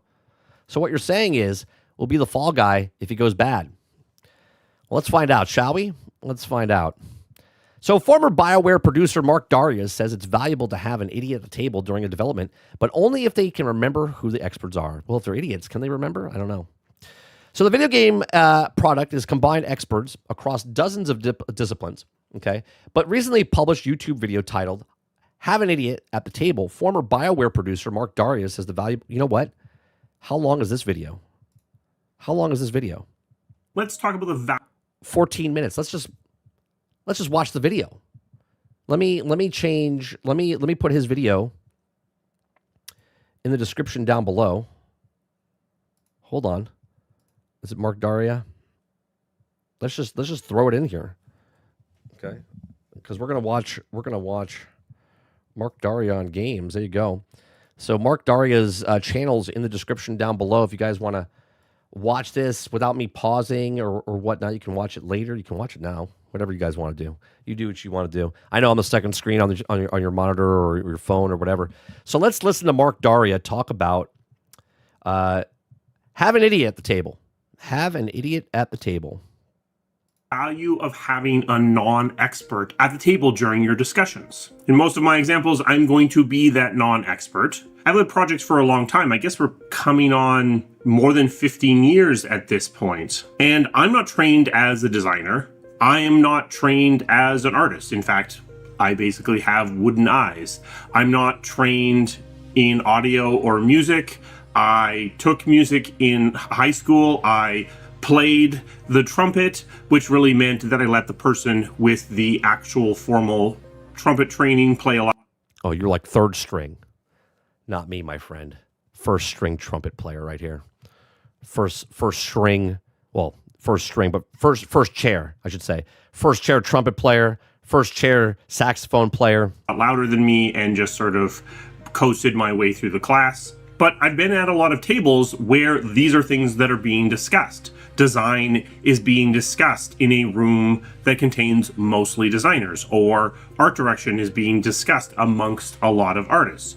I am trained as a programmer. It's useful to have a non-expert in the room for some of those architectural conversations as well. Why is this? It's because disciplines can become quite inward-looking. It's very common for a design discussion to start to eat its own tail, to start to design a system that is more and more complicated, more and more baroque, because the designers are falling in love with the mathematical conversation that they're having between each other. So what you want is someone in the room who can basically raise their hand and go, but I don't understand. Or how would you ever show this to the player?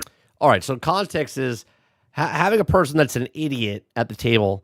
Like, you want someone to be there that knows nothing about the thing that because you're selling it to. You want someone to ask questions, why isn't this working? Now, obviously, Sarge and I always say this, like, if you're playing a first-person shooter game and you don't understand how first-person shooter games work, it's like, first-person shooter games have been out for fucking 30 years. It's like, how do you not know how to capture a flag or anything like that? There's always someone new, right? Obviously. But the person that he's talking about is a person that's an adult, that's been around.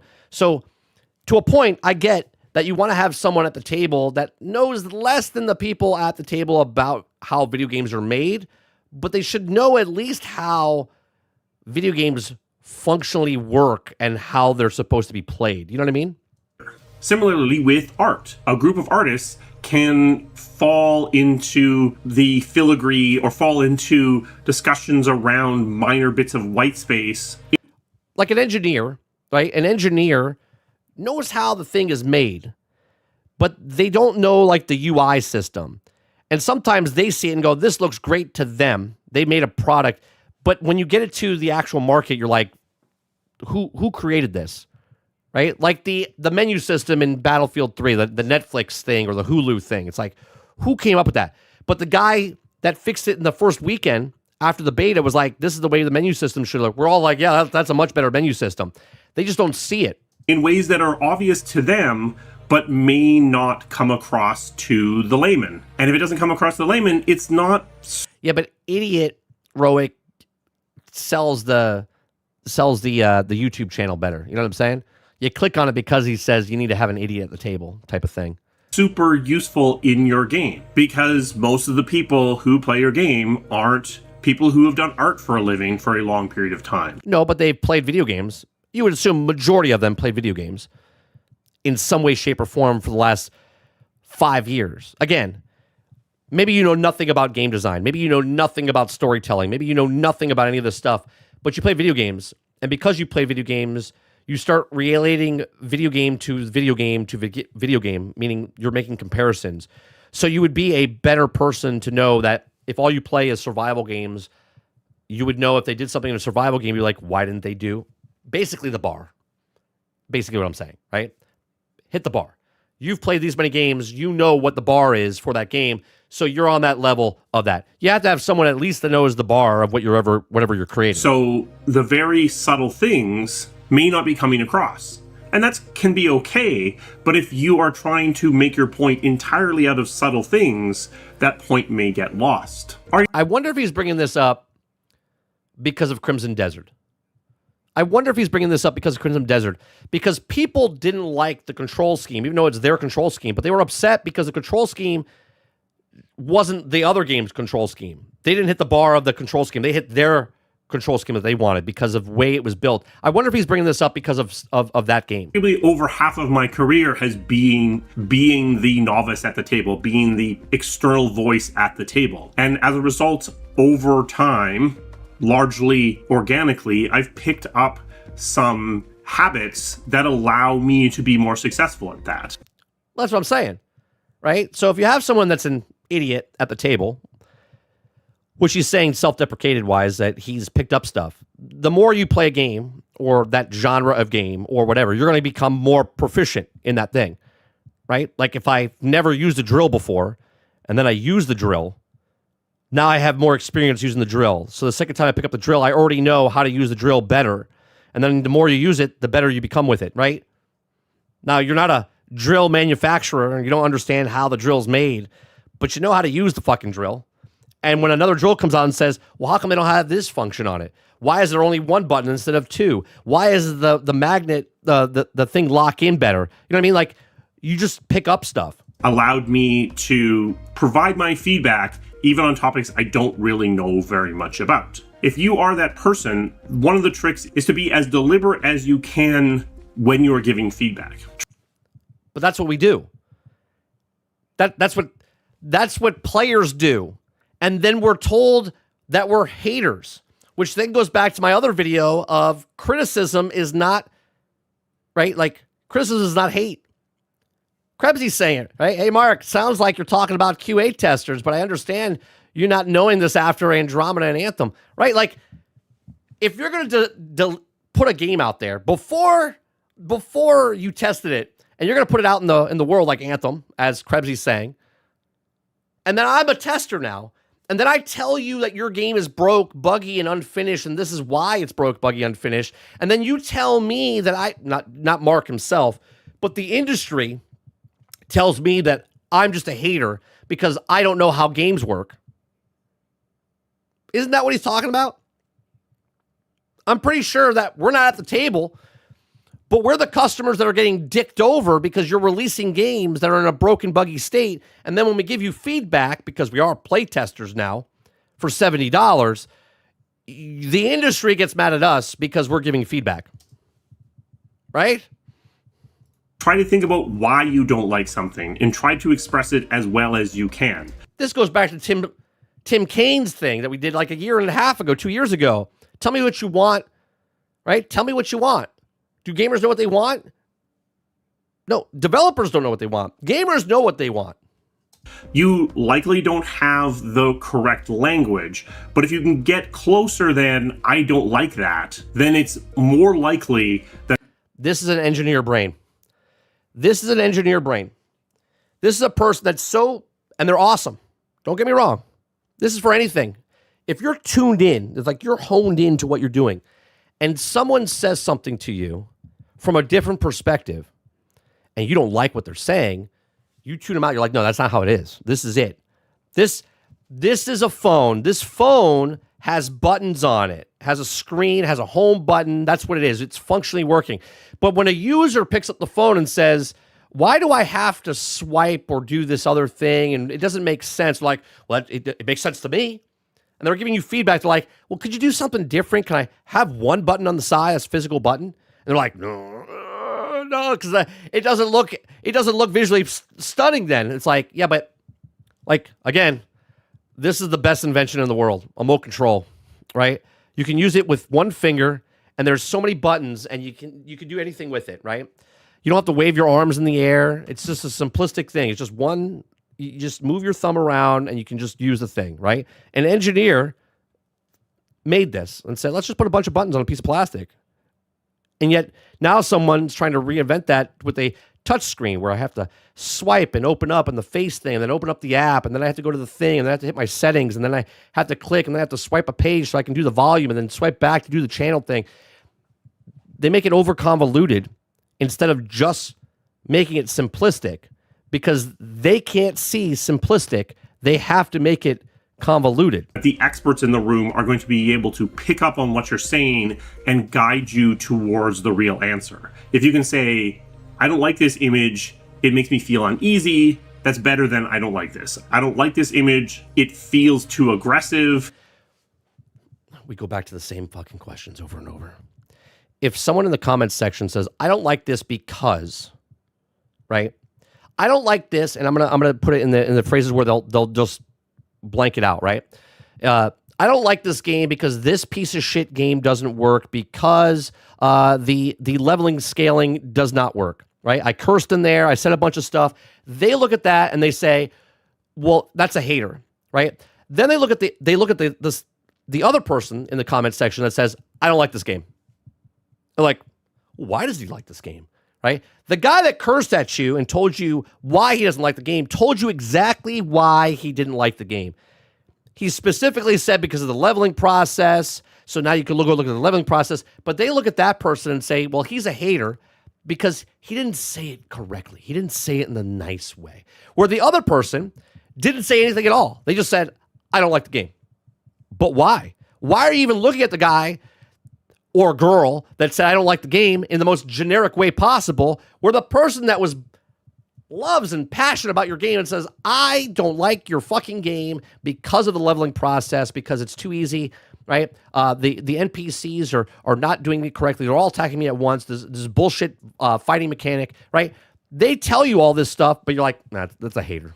They don't know what they're talking about. That's better than I don't like this image. I don't understand this design is okay. There's just a lot of numbers flying at me all at once is better. How would we express this to the player? What would the UI look like? Better still. Because to be honest, designers often forget about user interfaces when they get into these scrums of design. One thing to be careful about, if you're this external voice, one thing to really guard against is to not fall into the trap of feeling that you need to provide as much feedback as the other people at the table. You aren't equipped to do that.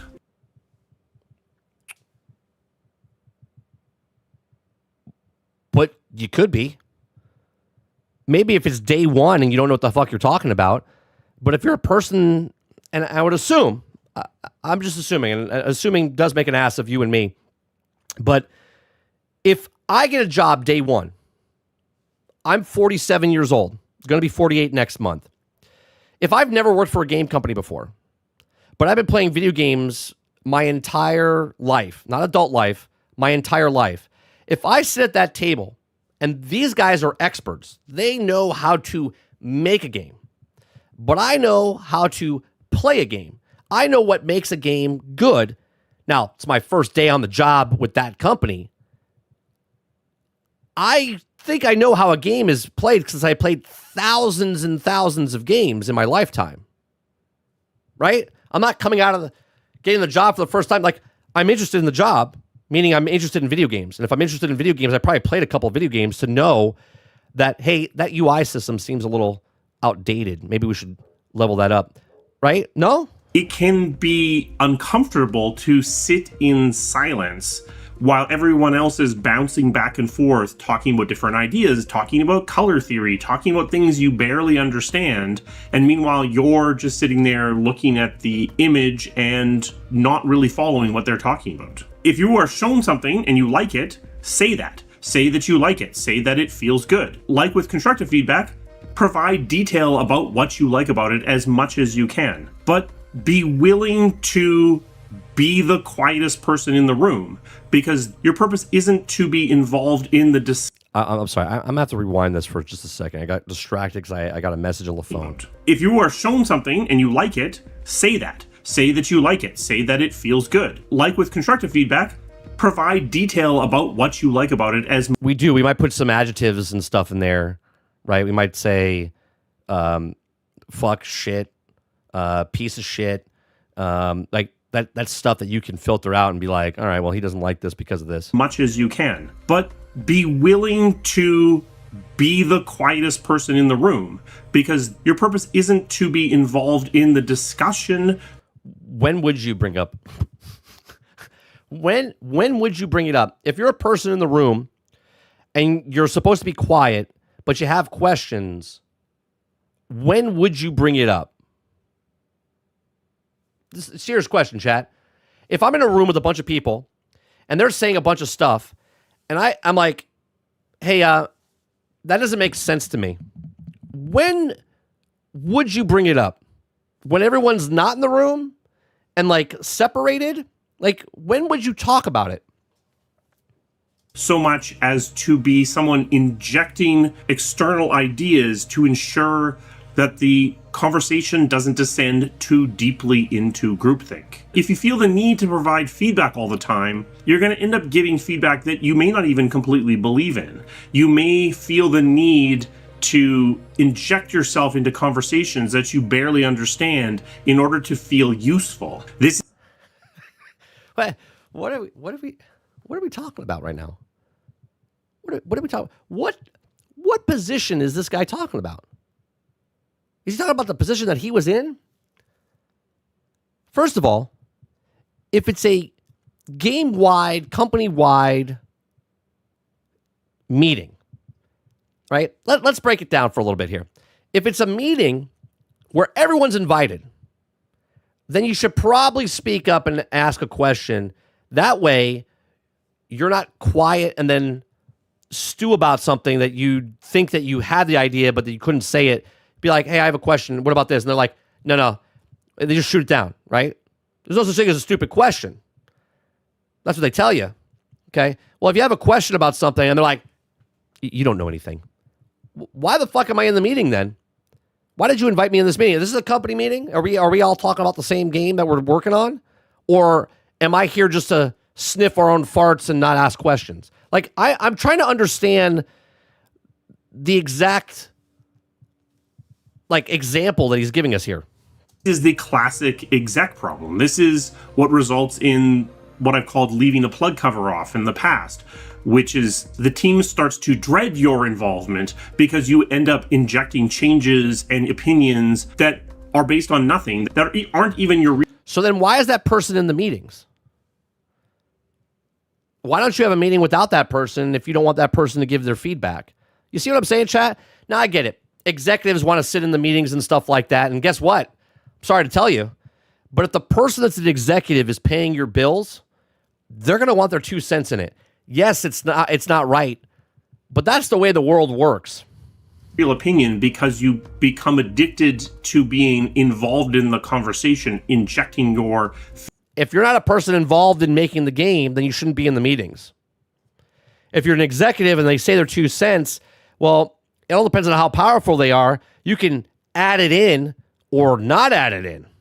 Feedback, even when it's unwarranted. So it's good to have that external voice, but that external voice needs to know that they shouldn't be doing most of the talking in the room. One thing you should be doing to take this even further is having these cross-departmental moments where design and art.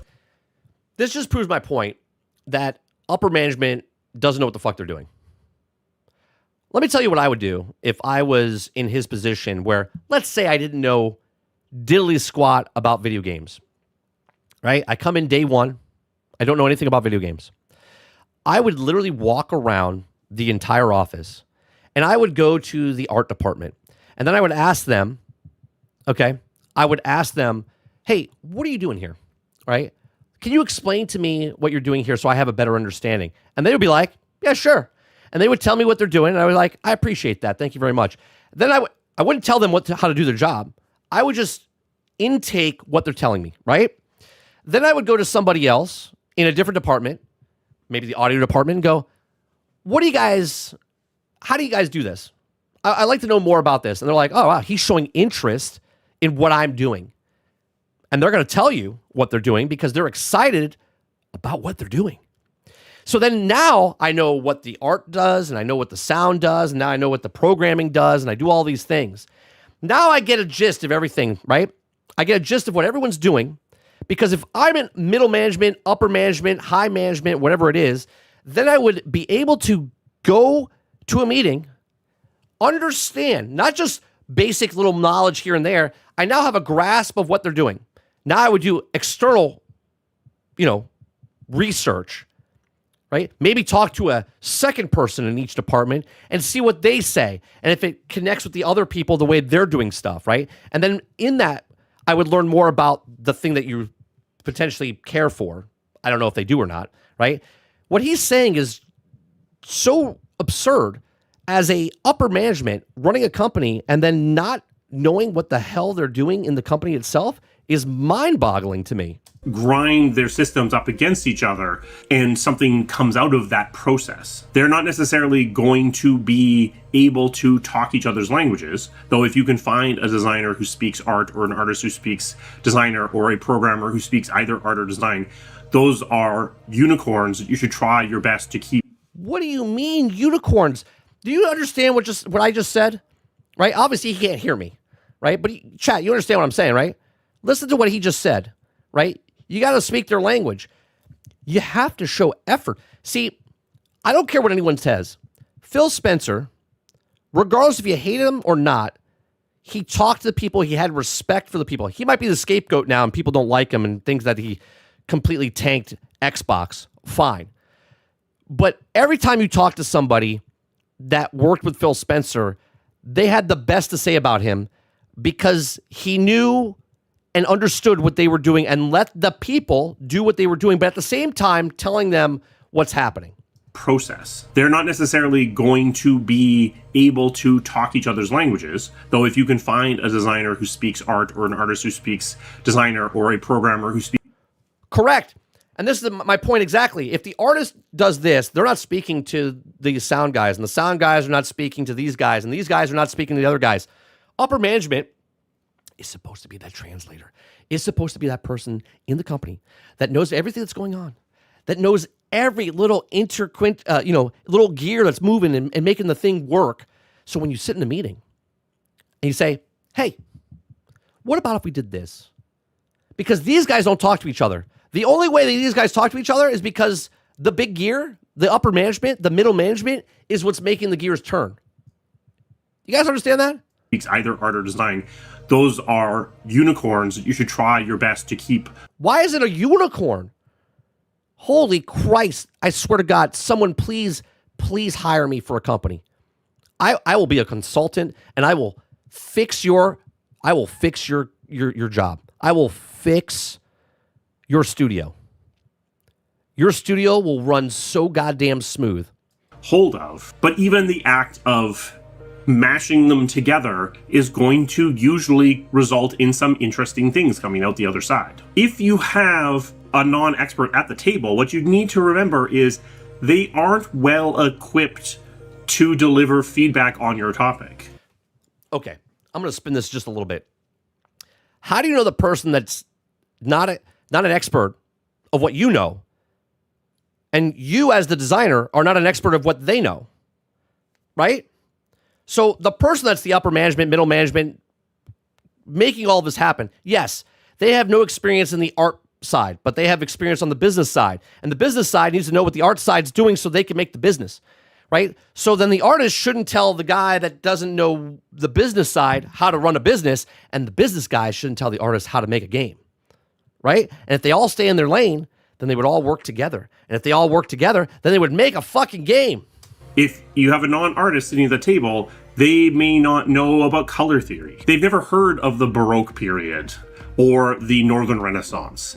So someone with that expertise needs to hold the responsibility of drawing that feedback out of this person. They can say, I don't really like this, or I don't understand this, but you are probably going to have to take that piece of very broad feedback and help them pick it apart and figure out what they actually don't like, what the actual problem is. If the person can't tell you what they don't like about the thing, then you don't listen to that person. If a person just says, I don't know, then that person's opinion doesn't matter. If they're so passionate, like, I don't like it. Why don't you like it? I don't know. That person doesn't matter. If a person then says, I don't like this, and here's why I don't like this, and they give you feedback, and then you still like, well, I don't like your feedback that you're giving me, that's completely different, my friend.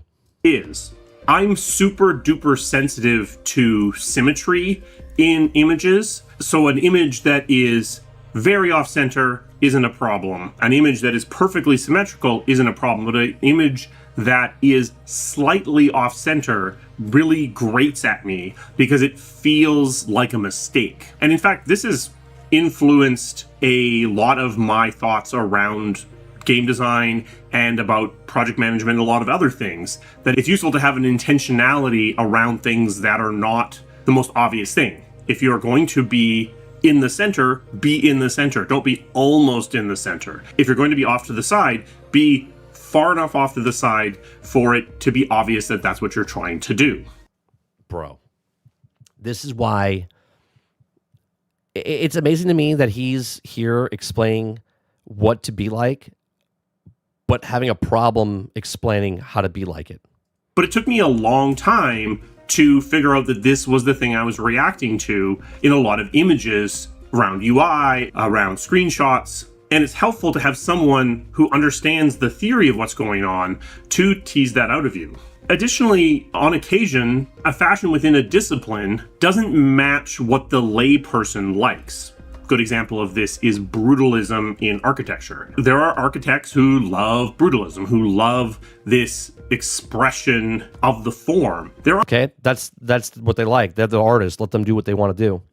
Aren't very many lay people who like brutalism as an architectural form. When you are making a piece of art that is commercial art, that is designed for consumption by a large group of people, it's designed to be successful to a large group of people, having someone in the room who can basically say that the emperor has no clothes can be very useful. And it can be super annoying to have someone who doesn't really know what they're talking about say they don't like that. But remember, he's being so generic. How many people are in a company right now that can't, again, in upper management, I'm assuming he's talking about upper management, which he was, that can't express what they don't like about something. I'm sorry. If you're in upper management and you can't describe, well, then you need to wake up. You need to do some research. You need to learn what your employees are doing to better understand so you can give feedback to them. If they don't like that feedback, that's just the way it is. You're giving your 2 cents. They can decide what they want to do unless you're mandatoring them to do that thing and you know nothing about that thing. Well, that seems like an upper management problem telling artists what to do. But if you understand the art, if you understand what they're doing because you've asked them, you've watched them, you've looked at examples, you've done your homework, even when you're not at work, you're looking at other games and going, oh, I understand what he's talking about, and doing actual research to become a better upper management person, then you would be a better upper management person for your team instead of just not explaining yourself. These people have jobs. I swear to God, give me a job. I swear to God, you will have a much better studio. It will run super clean, man. Most of the people who are going to play your game are like that person. They're not experts in your craft, and their opinion... You don't need to be an expert in their craft. You need to be an expert in your craft, which is upper management, managing people. In some ways, matters even more than the opinions of people who are experts. You know how to make something properly. You know the theory behind the way things work. You know the way that people interact with things. You know how design psychology works. You know how the interplay of artwork. You know how minor chords differ from major chords. But at the end of the day, if the average player interacts with the thing you create and they can't understand it, or it just causes them to have a negative knee-jerk initial reaction to it, ultimately that's going to fail as a piece of art or a piece of design. Now, this isn't an always thing. What? Where are we going with this, chat? Eclipse says, not Eclipse, sorry, Brainchild. What's going on, Brainchild? Says, I don't have any skills, so I need to make vague correlations to confuse you. So I think I'm smart and I will pay me for what I know. Yeah, it's crazy. It's like, yeah, I think he's talking about common sense. Like, I don't understand. Like, what the fuck are we talking about? He's Canadian, having troubles explaining his thoughts on this is why he's gone? I guess so. I mean, I honestly, doesn't matter what job I've ever had. I've had jobs working at amusement parks. I've had jobs working at selling suits. Right? I didn't know shit about selling suits, right? When I was 20 years old, I got a job at Nordstrom's. I've told the story before. I knew nothing about suits. Do you know what I did? I could have showed up every single day knowing nothing about suits, okay? But instead, I would find out and ask the people that I worked with, what type of suit is this? What type of suit is that? Who makes this? What is the thread count on this? How do you do this? I would ask so many goddamn questions. So when someone walked in and said, hey, I'm looking for a suit, I didn't just go, oh, you like this one? No, I'd be like, what type of style are you going for? You looking for a Hugo Boss suit, right? Are you looking for a more tighter step? Do you want a vest? Right? I would nail down everything about it. I wouldn't just give them a shirt. I would sell them a shirt, a belt, shoes, socks, right? I would upsell them because I knew what the fuck I was talking about. I hate going to stores and asking a question and nobody knows shit about the things they sell. Know absolutely nothing about the things they sell.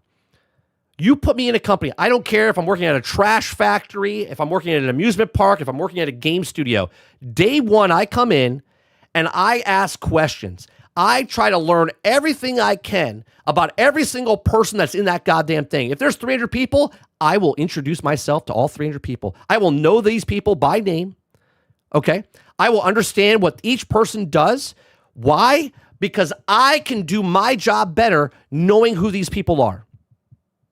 It's what it is. I don't care if I ask 10 questions, it takes 10 minutes, and I never talk to that person again. I'm going to ask that person what their job is, what do they do here, and how important they are. And they're going to tell me what they do. And I'm going to know what they do, and then I'm going to ask the next person, and the next person, and the next person. So when I sit down at the goddamn table, and I'm asking a question, I'm not a fucking moron sitting at the table.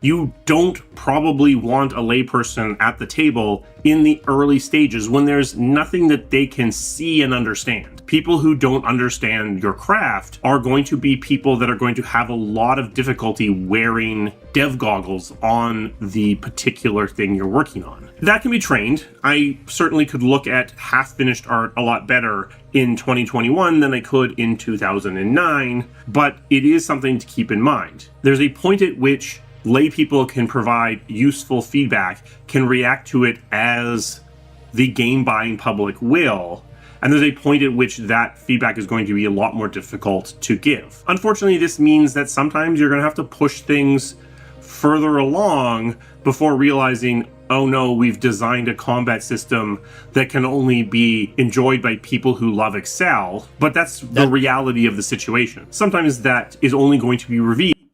That's because you didn't communicate. No one's communicating. The left hand doesn't know what the right hand is doing. It doesn't know what the left foot's doing, what the right foot's doing. You're the brain, and yet none of the body parts know what the hell they're doing. When the thing is more than 50% done. And that's unfortunate. And of course, as you... What do you mean that's unfortunate? Holy Christ, what are we talking about? Is this how companies are run? Gain experience in your craft, if you are open to it, you can also start to understand that layperson's perspective as well. So you won't even design the overly Baroque system, or you won't build that brutalist cathedral in the middle of your fantasy game, because you can predict what the layperson reaction will be. But even then, even as you get experience, even as you start to be able to understand the way that people probably will react to what you're making, it's useful to have that I'm becoming an idiot just listening to this.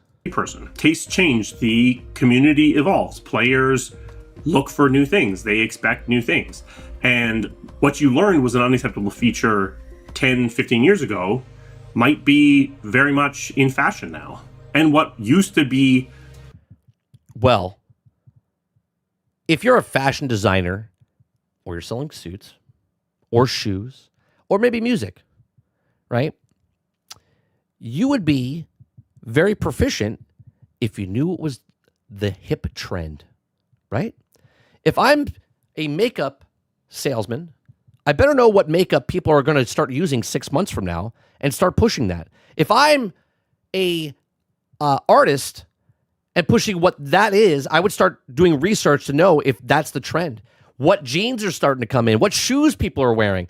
Like, what is he talking about?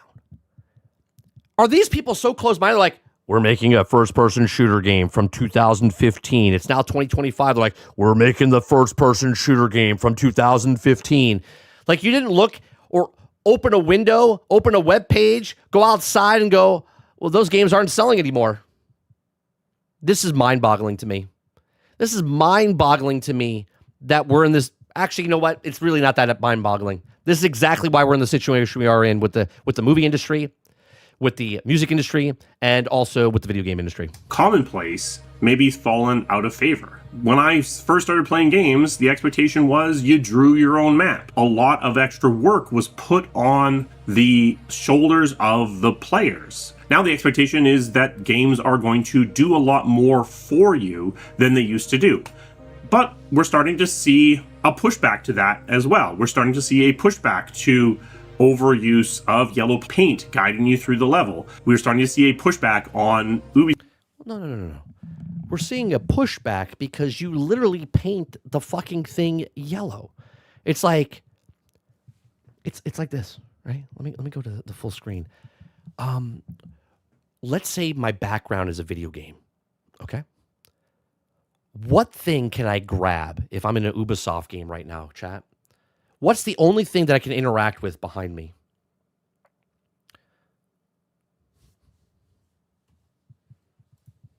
A evidently studied and worked under Kamala. The amount of word salads. It's so tiring. He can't make a point to save his life. That's right. Thank you very much for the $5 super chat. Right? We're 11 and a half minutes, almost 13 or 12 minutes into this thing. And I don't know what the fuck he's talking about. And I'm not trying to be mean to Mark Darrah. He said nothing in 12 minutes. Right. That's right. The goalpost. The goalpost is the only thing I can touch because it's painted yellow. Okay? That's the problem with their design. They're like, well, what about, they don't know what they could grab. So let's paint it yellow. Right? And that's exactly the way they want it.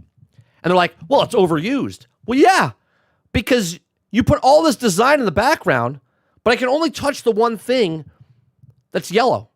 Like, where's the clue? Hey, it's the goalpost. Not only do they paint it yellow, okay, but they also verbally tell you, did you try the goalpost? Did you try picking up the goalpost? So we're like, what the fuck is this? What am I? An infant playing a video game? Like, you're making a game for an adult, right? For adult, not for kids. It's an adult game. It's like NC 17. And they're like, let's paint it yellow. These people have never played games before. Like, you got to give it a little bit of a leeway of, yeah, maybe the person that's never played a game before, maybe they should step into it. Maybe they didn't just get this game for the first time. And even if they did, there's such a small minute of people that would never play a game and then try your game for the very first time just because of whatever and go, I don't know how to play video games. Oh, what's that? Yeah. If they didn't know how to play video games, they wouldn't know the fucking yellow thing is the thing you could pick up anyway. Right? So gamers are like, can you stop painting everything yellow? Can you just stop? Can you stop painting everything yellow? Because they're overdoing it. Not only do they tell you where to climb or where to move over and all the other stuff. This is why Crimson Desert's hated. Right? Because they hid the yellow paint. Off putting too much HUD on the level and overcomplicating what people are looking at. So tastes change. You are an expert in your craft. You know how to do things. You know how to do things well. But it's worthwhile having at different points in your process external This whole thing should have said, when working in the game industry, don't have blinders on instead of having an idiot at the table. Voices who are outside your craft come in and give an opinion from a perspective that is closer to people who are going to play your game. A special thanks to my members. They provide the resources that this channel needs to keep running. If you are interested in becoming a member, there's a link to that down in the description. We also have a page. I'm a little confused after that. You have to have an idiot at the table. Was he the idiot at the table the entire time? And at the end of that, he still didn't understand how to word that he was the idiot at the table? Like, he didn't tell what people to do because he didn't know their job, even though he was in the industry for like 15 years, 20 years? Like, first of all, let's be honest. 30, can you link the video? It's in his channel. To go down to Mark Darrah's channel. I'm assuming it's his latest one. It's called The Idiotic or Idiot at the Table or something. It is called Have an Idiot at the Table. Okay, the link is in the description down below. Just Mark Darrah's channel. Like, I'm mind boggled. Like, obviously, you have to read the room, right? Now, reading the room takes people know how to read a room or they don't know how to read a room, but that takes experience. This is built upon from parenting to going to school, and you don't scream out something in the middle of a play, right? You read the room, right? You don't do an inappropriate joke during like a ballet recital. You know what I mean? Like, you just read the room. So if I was an idiot, upper management in a meeting, and two engineers are talking about the UI system, I wouldn't ask the question about, how's the controller working in a certain thing. You would hopefully have an idea that they're talking about the UI and go, what about if we made the UI system just a little simpler to use for the, maybe by condensing it and putting it in the left corner of the screen, right? And then the two guys would be like, oh, that's an idea. Or they'd be like, nah, we've tried that. And you'd be like, all right, cool, right? You read the room. Instead of just, so how do you, what does that mean, the UI? Like, all the stuff that you learn before you sit in the meeting to ask questions to make the game better, you would do research ahead of time instead of sitting in your ivory tower, eating sushi and stuff. You would go and talk to people, sit over someone's shoulder. Don't even ask questions. You walk around and you stand behind someone and just see what they're doing. You just see what they're doing, right? You go to the art department, you go to the UI, you go to the sound department, right? You do all this stuff. You don't say anything. Hey, Ted, what's going on? No, don't mind me. I'm just observing. All right, cool. Doing the stuff, right? Hey, what is that you're doing? Oh, well, this is the, what's the thing? The nodes, right? Oh, this is a node, right? I know nothing. I'm an idiot, right? This is a node, and we connect the nodes, and this is how everything it works. Oh, cool. All right. So if you put two nodes together, which one overrides? Oh, it goes from the top to the bottom and or left to the right or whatever it is, right? You learn. And then now you have the knowledge. Now you have that knowledge going in to your next meeting that you have. 2.5 years in now, you're asking, hopefully you're still not the fucking idiot that was day one. It's 2.5 years later, you're sitting in the meeting, and now you can actually like ask questions. Hey, Ted, how's that working now? Because I saw that you were working on that. Is it still working properly? No, we're still having issues with that, right? You kind of get respect. Ted gives you respect. He's like, oh, he understands what I'm doing now, right? You guys understand what I'm saying? How do you make a game for 3, 5, 7 years and know nothing about the game where you're still not qualified to know what's going on in the game? You would think in 7 years of anything, if you don't know more about the game process, then you don't need to be where you are. You need to be fired because you're not doing anything to elevate what you're doing. It's mind-boggling to me. Patreon, if you are more Mind-boggling. No wonder I get promoted when I get a job super fast.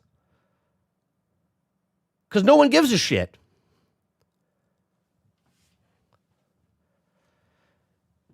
They sure didn't have a lack of idiots at the Anthem table. Aku says 30, Sony and Ubisoft have been the greatest destroyers of critical thinking in gaming. 15 years in the industry, and he talks like he's 15 days in. Yeah, it's weird. And again, I'm not making fun of Darrah. It's just what he said. It's the context that he put it in and stuff. Like, I don't know anything about the industry. Yet, I've been in the industry for now 12 years, and he's trying to give his experience of, if you're coming in the industry, don't talk unless you know what you're talking about. Well, hopefully you know what you're talking about. Hopefully you got the job because you told them you know what you're talking about. Obviously, I wouldn't be sitting in the meeting if I wasn't important enough to be in the meeting. Otherwise, they would have the meeting without me. So this guy is not upset about the stuff for some reason. Crowd says, this is why I like watching the Worth A Buy guy. He rages about all this dumb shit that they put in the new games. Altern says, why are we putting yellow paint on the rock in the mountain?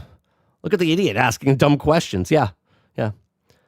It's been 12 years since Dragon Age Inquisition, which is arguably the last good BioWare game. Why anyone would also listen to this guy is beyond me. Well, he worked in the industry, and you would think he would have some knowledge to give us, which kind of does, Pone. You don't have to listen to him to take his words with with the most respect, but you did learn something, right? You learned something from him saying what he said, knowing that upper management is now officially, they don't know what the fuck they're talking about in video games. Hence why there's so many problems with video games, right? Him talking like this and telling you what to do or not do during an actual meeting explains so much. So now we've learned what's happening in the industry. We've learned that the people in the industry don't know what the fuck they're doing. And because they don't know what they're doing, they're not asking questions. And because they're not asking questions, games are being created. And because a bunch of yes people are sitting in the meeting. And when the suit says jump, they say how high. They don't really care. They don't want to fight back or say, well, no, we can't do that because of these reasons. This person says, well, put a microtransaction store in the game. And this is all. Put my 2 cents in. All right, I'll see you guys later. And walked out the door with his, jelly donut, right? That's the problem. He just taught us that. He taught us that now. So going forward, we know that when a company has problems, they're saying, oh, well, we're listening to your thing. They had an idiot in the room that didn't ask questions. Rourke says, I usually have an agenda. So you need to know what's going on to discuss ahead of time. So you can do the research beforehand. Exactly. Like, why are you sitting in there? Now, obviously, things pop up, right? But if you're a person that's sitting in the meeting, it means you probably need to know what's going on. And if you know what's going on, then you can ask questions, right? I don't understand the question part. Well, don't say, read the room. Obviously, make sure the question has to do with the thing that you're talking about in the meeting. Not some random thing. So, how do you change the batteries in the controller? What about if the people have problems plugging their controller in? What are you talking about, Ted? We're talking about UI design. I was just thinking, what about if their batteries die while they're in the UI system? How would they know to change the batteries? Maybe we should have a UI thing pop up on the screen. And they're like, the fuck is this guy talking to? Why is he sitting in the meeting asking stupid questions?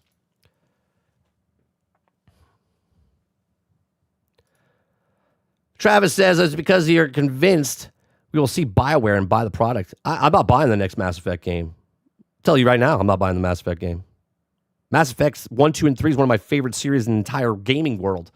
I will not be buying the next Mass Effect game. They have to show me they actually can make a game first. And apparently, they can't. Altern says, what he just told me is if I became a game developer, I'll get promoted real quick. That's right. It's because you ask questions, Altern. Jesse Max, this is why games are canceled, because the idiots pandemic. What's worst is when people do ask questions, they get punished. If you're on a team and you ask questions, you get punished for asking questions, I would leave that company in 3 seconds and let them burn. Because they're not going to get very far. They're not going to get very far. He thinks he's not the idiot in the room, which means there are people who are larger idiots in those rooms that think about that. I just thought about that and I want to cry. I do. There's company. You know what? I was just talking to one of my cousins the other day, right?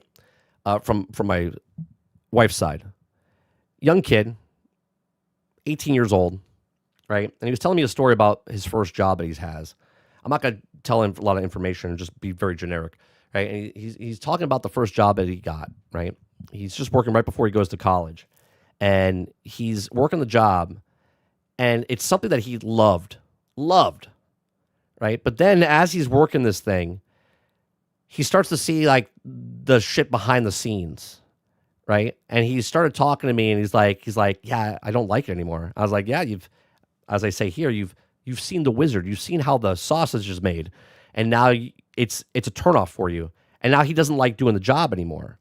Right. And I said, this is the reason that you should go to college, get your degree, do what you want to do, and don't become like these idiots that are running the company. Right. And he's like, yeah, it really disappoints me the way they're doing business. He says, I don't even know how they stay in business. And I'm like, I do.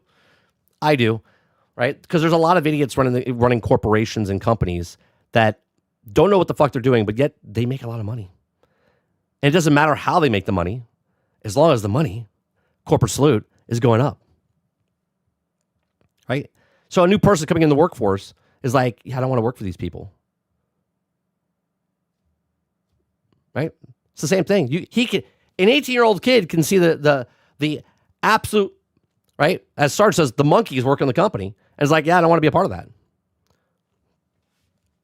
Tarnish, what's going on? Says, nobody should be sad about BioWare's death. They've done it to themselves. It's very true.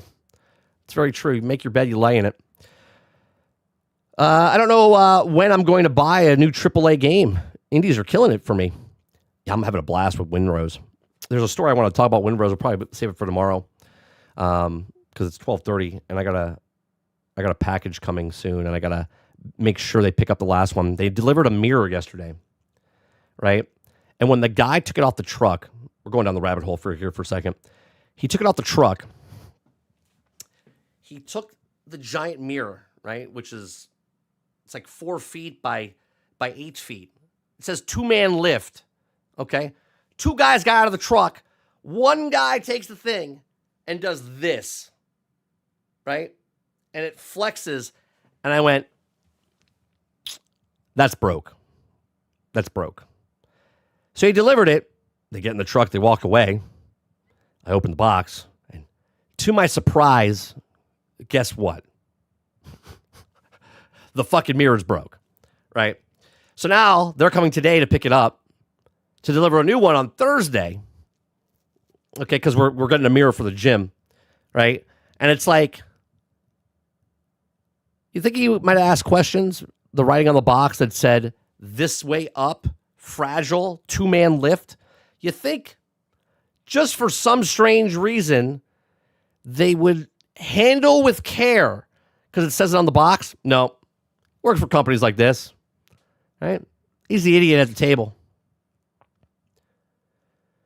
Just Enough says, I had one job and I asked so many questions. My coworker thought I was an auditor. Yeah. When I go on vacation, Just Enough, we went to a cave. I asked so many goddamn questions. You would think I was asking to steal their job. I want to know everything about everything. Right? I'm like, how deep is this? How long was he in it for? What is this? What is that? How is this? How did you squeeze through that? How do you do this? I ask so many questions. They tell me, hold questions to the end. Great. I'm going to hold questions to the end. Okay? And I have, as I'm going through, at the end of the day, anyone have questions? I sure do. Because 99% of the people have zero questions. They're like this. You ever play, what's it called? Planet Coaster? You ever play Planet Coaster? And you see the guys walk in and they're like, 99% of people are that. I'm the person that's asking questions. So the other 99% of the people are in the group with me. They get to learn something because I'm asking fucking questions. You're welcome. You're welcome. My whole goal in life is to learn something new every single day. Today, I learned there's morons. It's official. There's morons working in the industry, in the gaming industry. Right. I'm a unicorn. I'm the unicorn. Altered says the next indie purchase will be Dawn of the Alabaster. Play the demo. God, what a good game. That's the beat 'em up game, right? Is that what that is? Or am I thinking of the wrong one? No need to read. Yeah. Let's just pick up the fucking box. Single lift mirrors. Like, what, all the time? What a fucking morons. Yeah, but this mirror is a 4x8 mirror. It's very long, very flexible. You can't bend it in any way, shape, or form.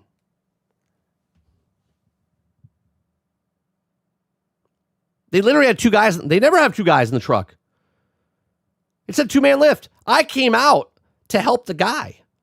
He didn't need my help. Obviously, he one-manned it, broke it like a moron.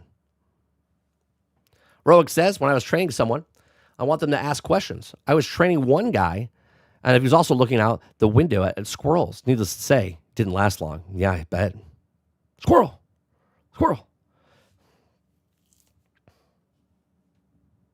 Because they want to watch more TikTok. Stop wasting my TikTok time. I'm working with them right now, and it's not even gaming. It's It's an action RPG, like the second 2D DMC. Oh, okay. Oh, hold on a second.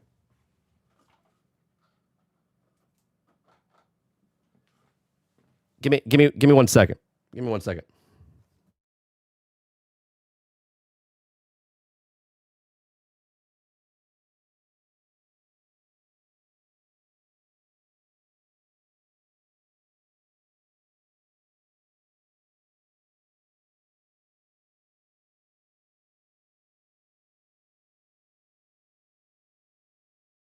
False alarm. I thought it was the delivery.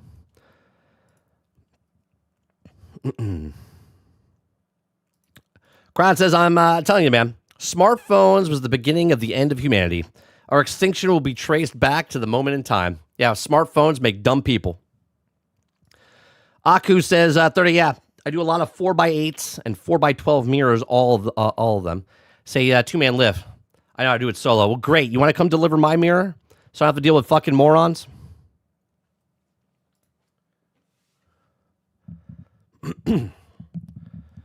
Because I'll tell you what, lifting a mirror and putting it on your head and balancing on your head while it flexes like this, probably not the way to carry a mirror. Probably not.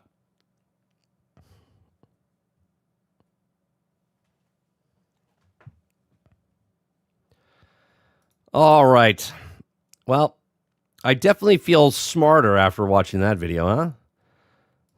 I'm definitely not the idiot at the room. What else we got here? I think that's it. Don't have time. Let's see. It's 12:30, 12:33. We'll be back tonight, 8 p.m. Eastern, for some gaming over on 30 and Still Gaming. We're going to play some Crimson Desert. I haven't played Crimson Desert since last Monday, so we're going to go back into that world. I'm just going to go around trying to complete certain things. Appreciate it very much. You guys have a great rest of your day, evening, or night, wherever you are in the world. Appreciate it very much. Hit that like button. Hit that subscribe button. If you'd like to support the channel, hit that membership button for $5. You can also go to our music store, Spotify, iTunes, Apple Music. Anywhere music is heard, you can listen to it. We're going to play the new song that I played a little bit when I walked away from the break. It's not out yet. I just put it out. I was trying it. I really like it. It's like a little funk vibe about Crimson Desert. So if you guys like it, we'll post that up in a week or so. Let me know what you guys think in the comment section, or let me know what you guys think in the Discord about the new song. I appreciate it very much. You guys have a great rest of your day, evening, or night. And I'll catch you guys on the next one. Peace.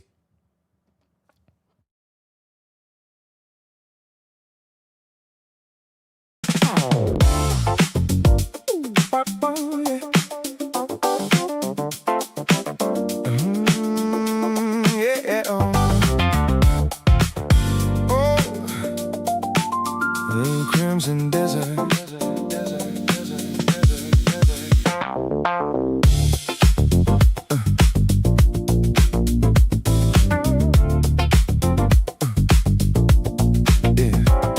You wake up in a world that's bigger than my dreams.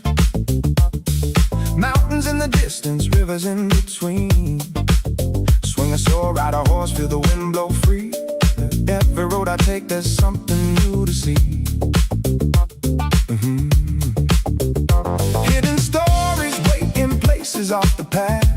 Battles I didn't plan, moments that just happen fast. Every time I think I've seen it all before, there's another reason just to explore. And I try, oh I try to take it in, all the ways this world pulls me in. And I say, hey, hey, hey, hey, look what's going on.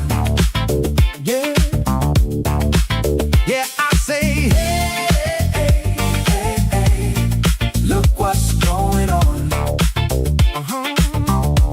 From the battles loud to the puzzles quiet, every piece just feels so alive. And I'm singing, what is even this game? I say, hey, hey, hey, look what's going on in Crimson Desert. Climbing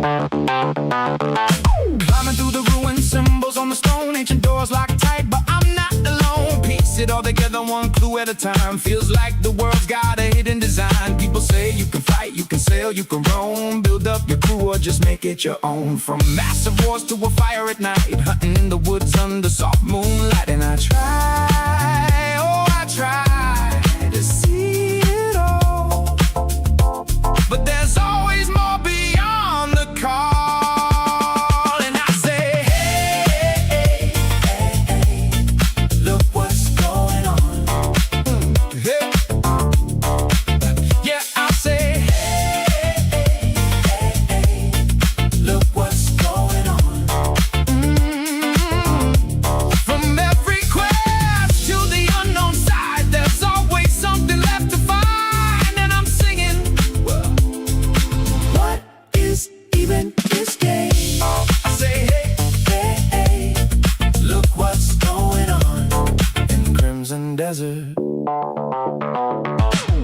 Hidden caves with riddles deep inside, levers, lights, and paths that twist and wind. Lines on the walls try to guide your way, but one wrong move, you'll stop in again. Then it clicks and it all makes sense, like the world was testing your patience. Every answer opens something new and pulls you deeper than you knew.